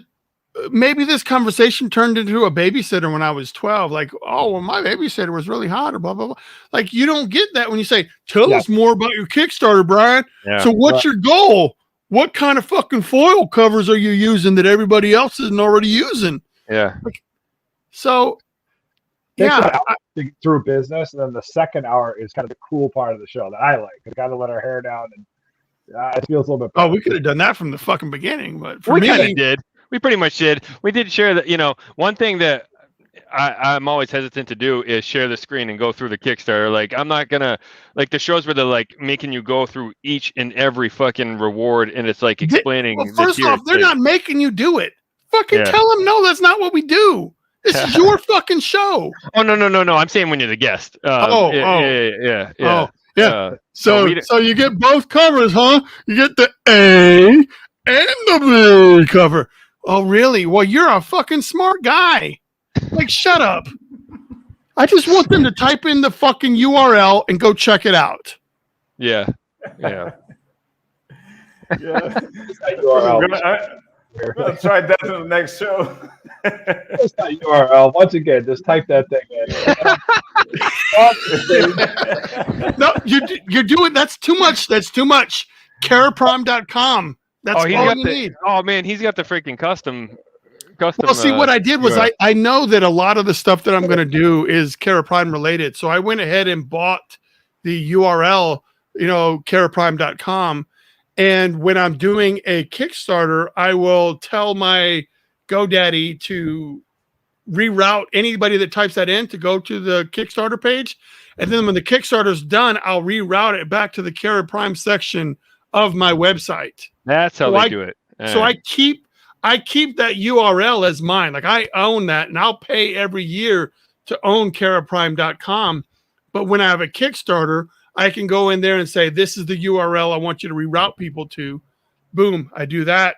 Kickstarter's over. Go back to my website where all the Kerra Prime shit is on SilverBax.com. That makes sense. We were going to do a custom logo or a custom URL, and we didn't. I was like, well, if you have a website, then it's like fucking an extra $10 a month to buy a URL that no one else gives a shit about. Deadballcomics.com. Nobody's clamoring for that, so you can probably get that for like $25 a month or $25 a year. Yeah, they just took it from us, Bryan. We could send that. Now I got to pay. No, you make up a new one, black and white Deadball or whatever it is, but you can buy that relatively cheaply now, and then pay for a 3-year subscription to own that domain name. And then whenever you do a Kickstarter, it'll be that same fucking domain name. And that's part of branding. Like, you're teaching them to, hey, you got a Kickstarter going on. Oh, the last one was called Black and White Deadball. Oh, here it is. And then when we don't have a Kickstarter, Black and White Deadball takes them to Livid Comics anyway. Yeah. KerraPrime.com. Yeah. All that to circle back to my Kickstarter. $20 gets you both A covers for issue 1 and issue 2. Yeah, that's a good way to end the show. I feel like that's a good. Yeah, I don't want to do it doing that voice. Ask me a cool fucking question, so we'll go out on it. Favorite cocktail at a bar? Oh, dude, why do I gotta be an alcoholic? Clowns, funny or scary?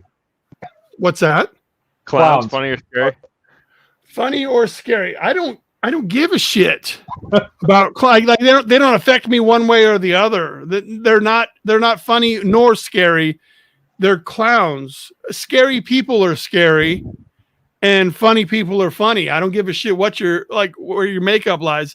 I'm down. I'm an insane clown posse. I'm a juggalo. So you can be cool. You can listen to insane clown posse music, or you can fucking go to Pennywise and that guy with all the teeth and the weird eye. You're like, I don't want to fucking be around that guy.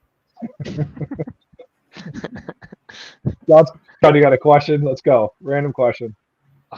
Man, I don't have anything left. I'll ramble if I go. Be random. All right, blonde or brunette? Oh wow! What about redheads, man? Both of my wives have been redheads. No, so I don't know. Like I don't think that hair color affects me as much as everybody seems to portray that it affects them. Like now, here I am at 46 years old. I think attitude and constitution feels more about what would be attractive. All right, that feels like a married guy. That's the right answer. All right. You know what? Since you're big into wrestling, I can ask a wrestling question. Yeah, look at that. Hangman Page or Bryan Danielson? Oh wow!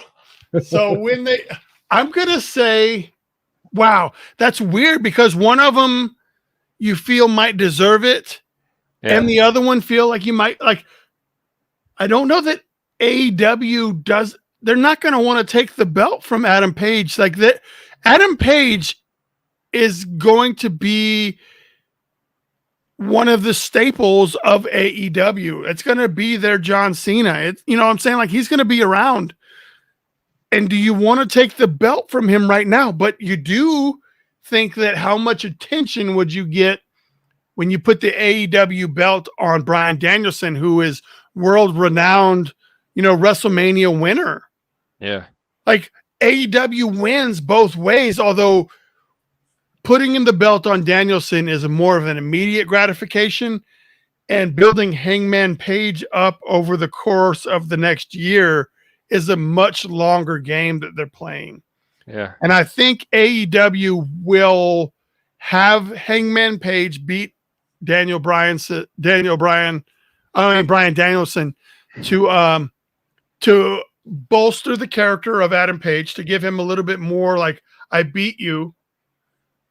And because Bryan Danielson he's not going to have as many years left as Adam Page does for the company. Yeah. So my smart money for me would be on Adam Page. I agree. Every champ they've had has been like a long-term thing. And like, I feel like they're kind of like pushing, like they're kind of hinting at a heel turn for Danielson. They're not hinting. That was fun. They basically pulled their dick out and slapped you with it. He is a heel.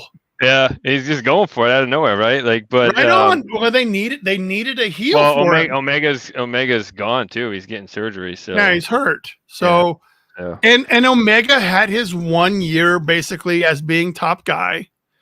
Jericho had his year being top guy. Moxley had about probably 8 to 9 months of being top guy. Yeah.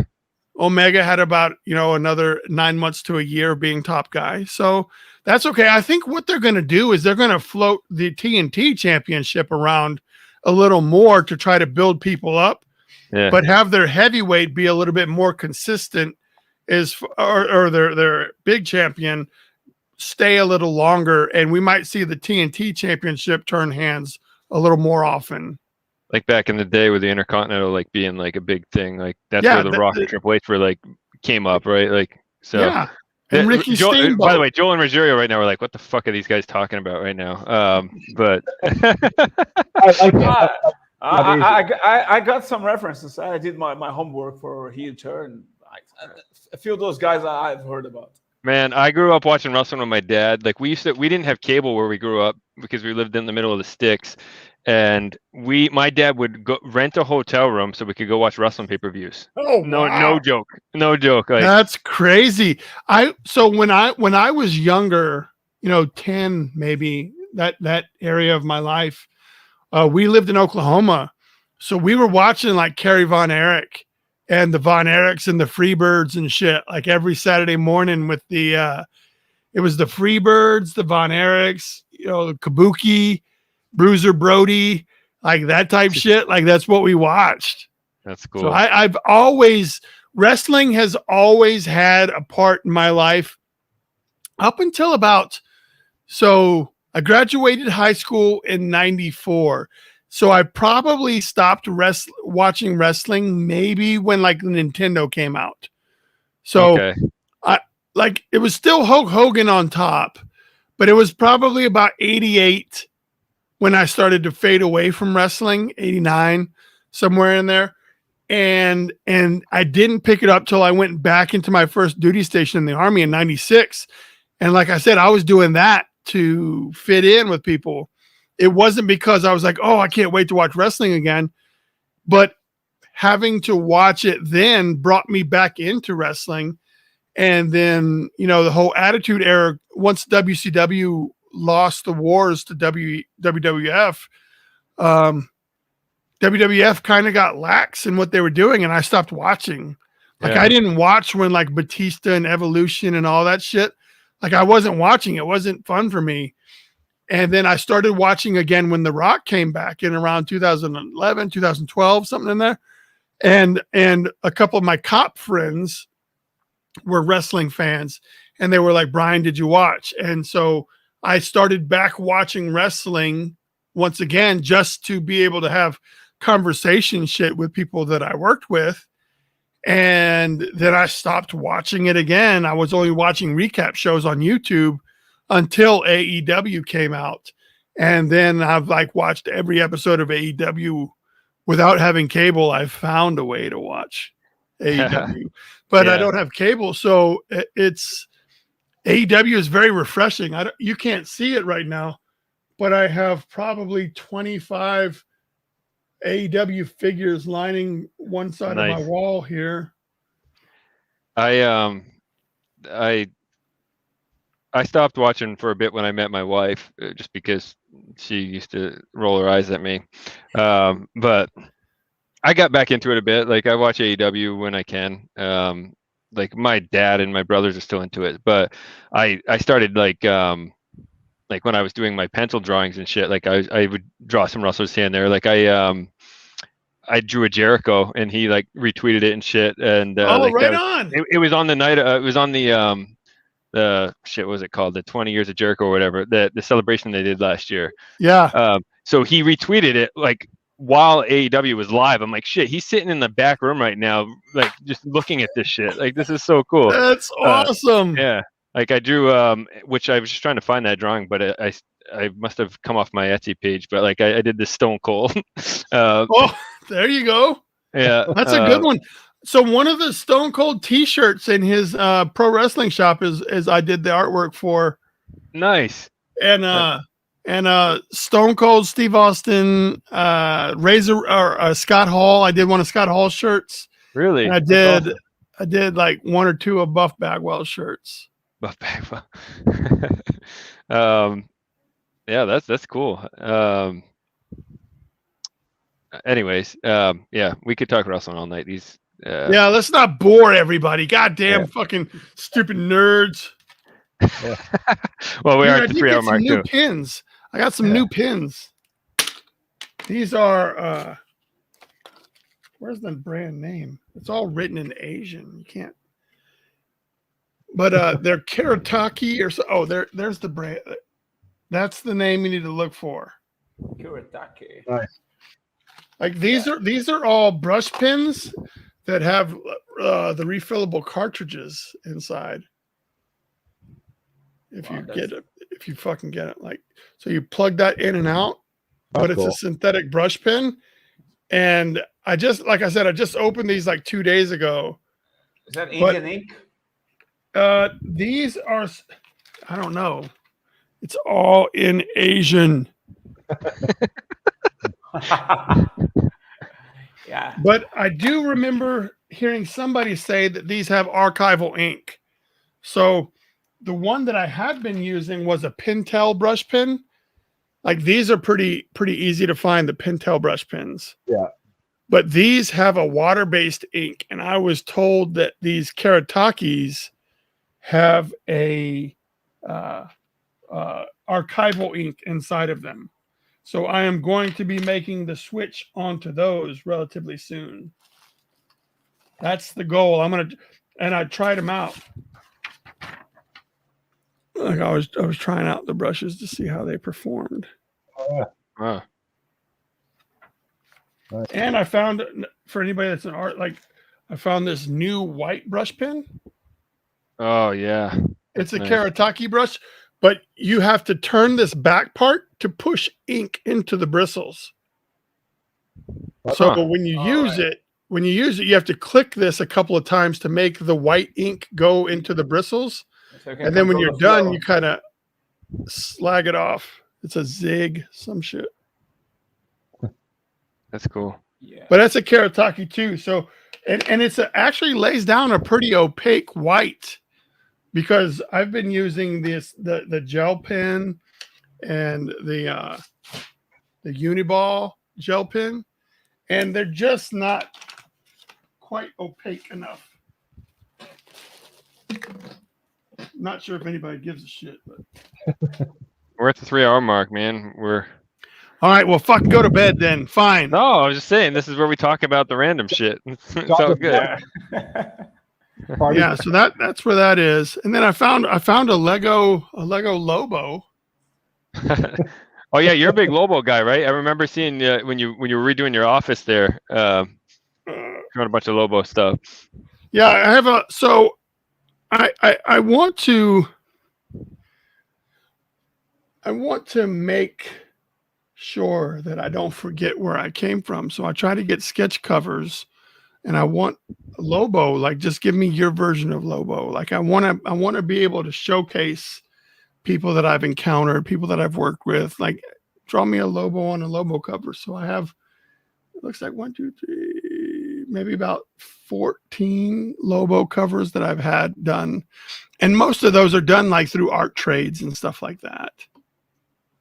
That's cool. So I'm a Lobo guy. Yes. Sure. We'll have to do him a Lobo cover and send it over. So yeah. And you know, what's weird is that I don't generally draw Lobo because I'm afraid to fuck him up. Like his hair, some people draw him like with the dreadlocks, and some people draw him with the hair just kind of going every which way. And I don't do hair very well. So it's very intimidating to draw something that part of so I don't do Wolverine very well either. Like I don't do women very well because, not just because of their hair, but hair has a lot to do with not drawing women very well. But hair is a problem for me. I'm going to see if you could see that. Let's see if you could see those. Oh, whoops. So all of those are different sketch cards that I drew of people that I've met at conventions. And I've done the drawing and had them sign them. So you've got Al Snow. So starting in the one corner, you got Al Snow, Kevin Nash, Darby Allin, Sammy Guevara, Jim Duggan, the Hurricane. I got 2 Scott Halls, Jake the Snake. That's awesome. Jerry the King Lawler, Jericho, Goldust, Ricky Steamboat, Vampiro, Scott Steiner, Buff Bagwell, and Sergeant Slaughter. Plus, I have a lot of horror people and some Power Rangers and stuff. So that's part of my collection to me that feels like the coolest. Oh, and if you look at the top row, there's a Wolverine, a Beast, and a Rogue. Those are the animated voices from the 90s TV shows that sign those. Wow. It's cool. Are they coming back on the new one? Yeah, all of them are coming back. Yeah. And then right next to them is Colossus from the first Deadpool. Nice. And Teenage Negasonic Warhead right next to her, and then Lou Ferrigno, and then Danny Trejo. So that, for me, that's part of what makes going to the shows fun, is getting and you know what's weird, out of the 100 or so of those that I have, maybe it's 100, but I didn't pay for those. Like, most of those were, because what I'll do is I'll draw 2 and I'll say, hey, I drew these. I'd like you to keep one for yourself and then sign one for me to put on my wall for my personal collection. So otherwise that would be a pretty fucking expensive wall. Oh yeah. Because most of those are like $30 to $50 a pop. Jeez. For signatures. It's crazy what the signature stuff goes for. Yeah. Yeah. But so that, and Britt Baker. I forgot. I got a Britt Baker. I remember you doing that one. Yeah, that's cool. So, in April, I'm going to the Huntsville Expo, and Ty Conte will be there, Anna Jay will be there, and Gold Dust will be there. So nice. Even though I already have a Gold Dust, I'll probably do another one with his blue makeup on. Yeah, that's cool. Scott Steiner too. Man, I met those guys at like a fucking a 20-person show here in Atlanta. Like, it was not very well attended. And, it's like, God damn. He's managing the Shoney's or something, wasn't he? Like, for a bit, like him and his brother, and I believe one other person all own a Shoney's up in North Georgia, like right above 285. I had Scott Steiner do a cameo for my fantasy football league this year, basically talking shit to them all before the season started. And I'm How much did that run you? Oh, it was like 75 or 100 or something. I didn't care, man. Dude, I was like, I got to do this because my best friend was a diehard Triple H fan growing up, and like he hated Scott Steiner. Oh yeah. So I said, hey, no language is an issue. I mean, say whatever the fuck you want. Do it. Yeah. I want a Scott Steiner promo. This is what I want. And I said the commissioner and a third chance of beating the NFL football team with a 40% chance of a touchdown. Yeah. So this is what happened. He fucking spun it on me, and he's a prick. So I said, the commissioner is a huge Triple H fan, so he shit on him. He's like, let me guess, you married the boss's daughter and she was a fucking whore. And like, he's just like saying stuff like that. And then I'm like, and my brother, he was obsessed with you as a kid. He wanted to be you. I was like, and I said, say John is the big bad booty daddy of the league or whatever. Yeah. And he goes, he says my brother's name. He's like, oh, so you idolized me as a kid. He's like, good, thank you for that. He goes, John, you want to call yourself the big bad booty daddy? He goes, fuck you. He goes, there's only one of those, and it's me. And I'm like, hey, you fucker. It was pretty funny, but I mean, it probably wasn't worth the money, but well, it was, because now you have that memory. Like, oh yeah, it's weird, man, what we value with our money. I just think about that. Like, I don't know, like, why would somebody care to pay an extra $5 for me to sign their comic book? Like, who the fuck am I? Like, what are they really paying for? Yeah. Like, I sit down and I think about that. Like, what are they really paying for? Why would they pay extra for me to sign it? No one's really buying that from, dude. I play this game in my head all the time. I think it's part of it is like imposter syndrome stuff. Like, I don't think that people should care about me, but I want them to, because then that makes me feel whole. But superficially, I'm like, I don't know, man. I'm so mentally fucked up. Like, I just don't know. I don't know where I fit in, or I don't know what to expect, and I don't know how to explain.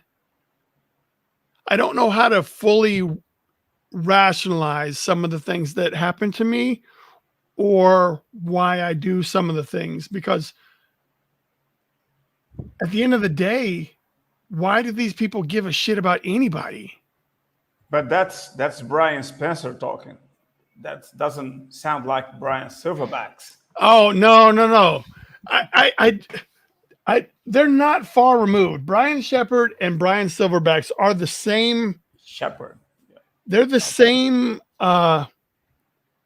There's no difference. One is just easier to Google than the other. You know what I mean? Like that. There's not. I don't know why people matter or why physical things matter. Like I ask myself that when I buy these wrestling dolls. Does Miro know that I bought his fucking wrestling doll? No, he doesn't. Do I have some sort of personal connection to Miro? No, I don't. Then why did I fucking buy it? And I don't know. I haven't been able to rationalize why I spend money on things that don't help me perpetuate my goals. Because my goal is not to own all the AEW characters in figure form. So why do it? I know why. I know why I do it. I want to be the coolest state sale when I'm dead. So when people are like, oh, that guy's house, he had cool shit. Like that's why I do it. Like, yeah, my God, come to my estate sale. It's gonna kick some ass. Yeah. And so I tell my wife that I'm like, hey, when I die, my grandson's gonna be a pretty rich dude. Yeah, exactly. Only if he gives a shit. I go to estate sales and they're boring as hell. I'm like, I want to be. If I die, I want to be. It's a lame ass shit. Like I want to be like, man, that guy had some cool things, man. Like, okay, so then let me ask you this: Williams rookie card. This guy does, right? You're gonna come and you're gonna buy that thing, right? But you're not gonna be able to reap that visual reward of seeing. It's hilarious. It's like a joke. It's like my last joke, you know? Yeah, it's like a practical joke. Yeah, I got to show you something, Ryan. I know we're killing time here, but I got to show this just because you talk about the figures. This is one of my close friends from high school. The guy, I mean, he's single, so he can do this. But, like, look, he has his own Instagram for it. Like, he's got hundreds and hundreds of these fucking figures, man. Like, this is just the Legends table, like with the old banner there. You know, he has, man, he has everything. Like, he has all the AWs, he has all like the rares. Like, see, I get it, but I mean, so that's his thing. Like that makes him happy, and I get that. But I don't know. Sorry, I just have a hard. You talking about Virgil? Yeah, yeah, that's hilarious. Yeah. Here you go. This is a better view. Sorry. Insane. Like, wow. Yeah. So I'm like, man, you get a girlfriend. Those are getting sold. Oh no, they're not. Fuck you, bitch. I don't need you. That's what I would say. I don't know, but all right. So there you go. Like all of those Funko Pops are all wrestling Funko Pops right there. Wow. Like that's my wrestling Funko Pops, and that's pretty much like. But I couldn't tell you why they matter. Yeah. So for me, not being able to put an explanation on that kind of throws a monkey wrench in why I expect people to care about what I'm doing. And the only thing it boils down to me is that people, like much like the way that I identified with the character of The Rock, I appreciated that personality and that what the energy that person gave off. And that to me is the only thing that I'm selling to people. I'm not selling them the Kerra Prime issue 1 and 2 or the little miniatures. I'm selling them supporting somebody who genuinely makes them feel better, or they know is a genuine person that wants to help other people. Like whatever it is I have that they like. That's what I'm selling them, but this is the token that they're getting for their support of what I'm doing. And sometimes that sounds very narcissistic, as I'm so cool, people want to own a piece of me. But at the end of the day, that's what everything that you buy, aside from consumables like food and shit like that, anything that you buy that is not a consumable, you're buying either because it functions or because it's a token of your support. Yeah. And sometimes it's tough for me to realize that people are not buying things that I make because they're cool. They're buying it because they support me and what I do. I think. I don't know. That could be like fucking too, fucking into my own head kind of thing. I don't know. Both. I think it's both sides, right? Your mom's gonna buy it because she supports you. My mom doesn't care about demons in the woods chasing an 8-year-old, but she'll buy it because she supports me, right? So I think you get both. And then there's people that think that that's really cool and badass and different, and I want to hang it on my wall. And I buy books to hang on my wall because it's just I don't want to look at white walls, and I think the art badass and it looks cool, right? So, no, okay, but that's why you buy Spider-Man and Deadpool and characters who have an IP that you're familiar with. But why do you buy Kerra Prime? You don't know any of those motherfuckers. You don't. It's not like you grew up and like, oh, Loggerhead's a big part of my life. No, he's not. So why would you have a Loggerhead poster on your wall? Not because that character means much to you, but because the circumstances in which you have that piece mean something to you. Yeah, that's part of it. Yeah, but I like to be ahead of the curve. I was in indie rock bands and things like that. So I like to find shit before other people do and be like, this is cool. Like, you should check this out. And I want to be that guy that you go to that knows the obscure shit that no one else knows. That's part of it too, right? So I have to kind of immerse myself into that realm to find stuff. And I might buy back 8 projects and 6 of them suck, right? But 2 I'd be like, that I can latch onto. But I wouldn't know to try because, to your point, it's not out there. So how would I know unless I do that? I'd have to get it. Yeah, I need more of you back in the project. If the art is good, I don't give a shit. Yeah, I like the art too. It looks cool. It's like, oh, that's cool. The art is good. It looks good. I put it on my wall. I do whatever with it. I buy it. I spend a lot of money with good art. Sometimes I get some stories that are crap, but the drawing is so great that I don't really mind. I just buy them because I love seeing good images. And when I see a nice artist working, and I say, all right, I don't have to like his personality. I don't have to support everything that he believes. But if he's good, he's good. Even Hitler would make good art, which he didn't. I would buy it. Yeah. Well, we're still at 58 backers, by the way. Still at 58. Jeez. Fucking people. I'm just kidding. Frozen. KerraPrime.com. Goddamn, it's been 45 fucking hours of $0 made. I would go on right now just to back it, just because I would want to like make it change while we're on the show, but I already backed it. So no, I'm kidding, dude. This is not for you guys, but what I'm saying is like, dude, it's independent creating anything, whether you're a figure creator, whether you're a painter, whether you're a comic book guy, or you like you whittle dolls or you make knives or whatever. Dude, you're fighting a humongous bias against anything that is not mass market. And that's tough, man. And that's what all of us are trying to sell people on, is that somehow, even though my prices aren't as good as my equivalent mainstream thing, you want to back me and you want to support what I'm doing. And that's tough, man, especially when money is as hard to find as it is. Yeah. So I get it, man. I'm not mad at anybody. It's just frustrating. But for me, like, I just know that if I don't become super successful doing this, I will have died on the journey. You know what I mean? Like, I don't foresee throwing in the towel, but I also, to be honest, don't foresee the pinnacle of where I'm headed. Like, I don't think I'm going to make it, but I do think I'm going to have fun working my way to this imaginary goal that I'm probably never going to make it to. I'll tell you something that I wrote this, and you can steal it.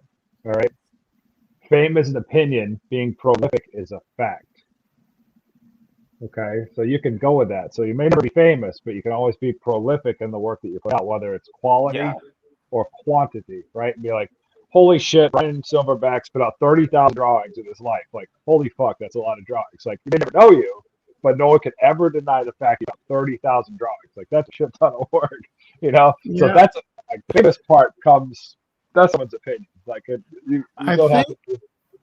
I think when I'm dead and gone, I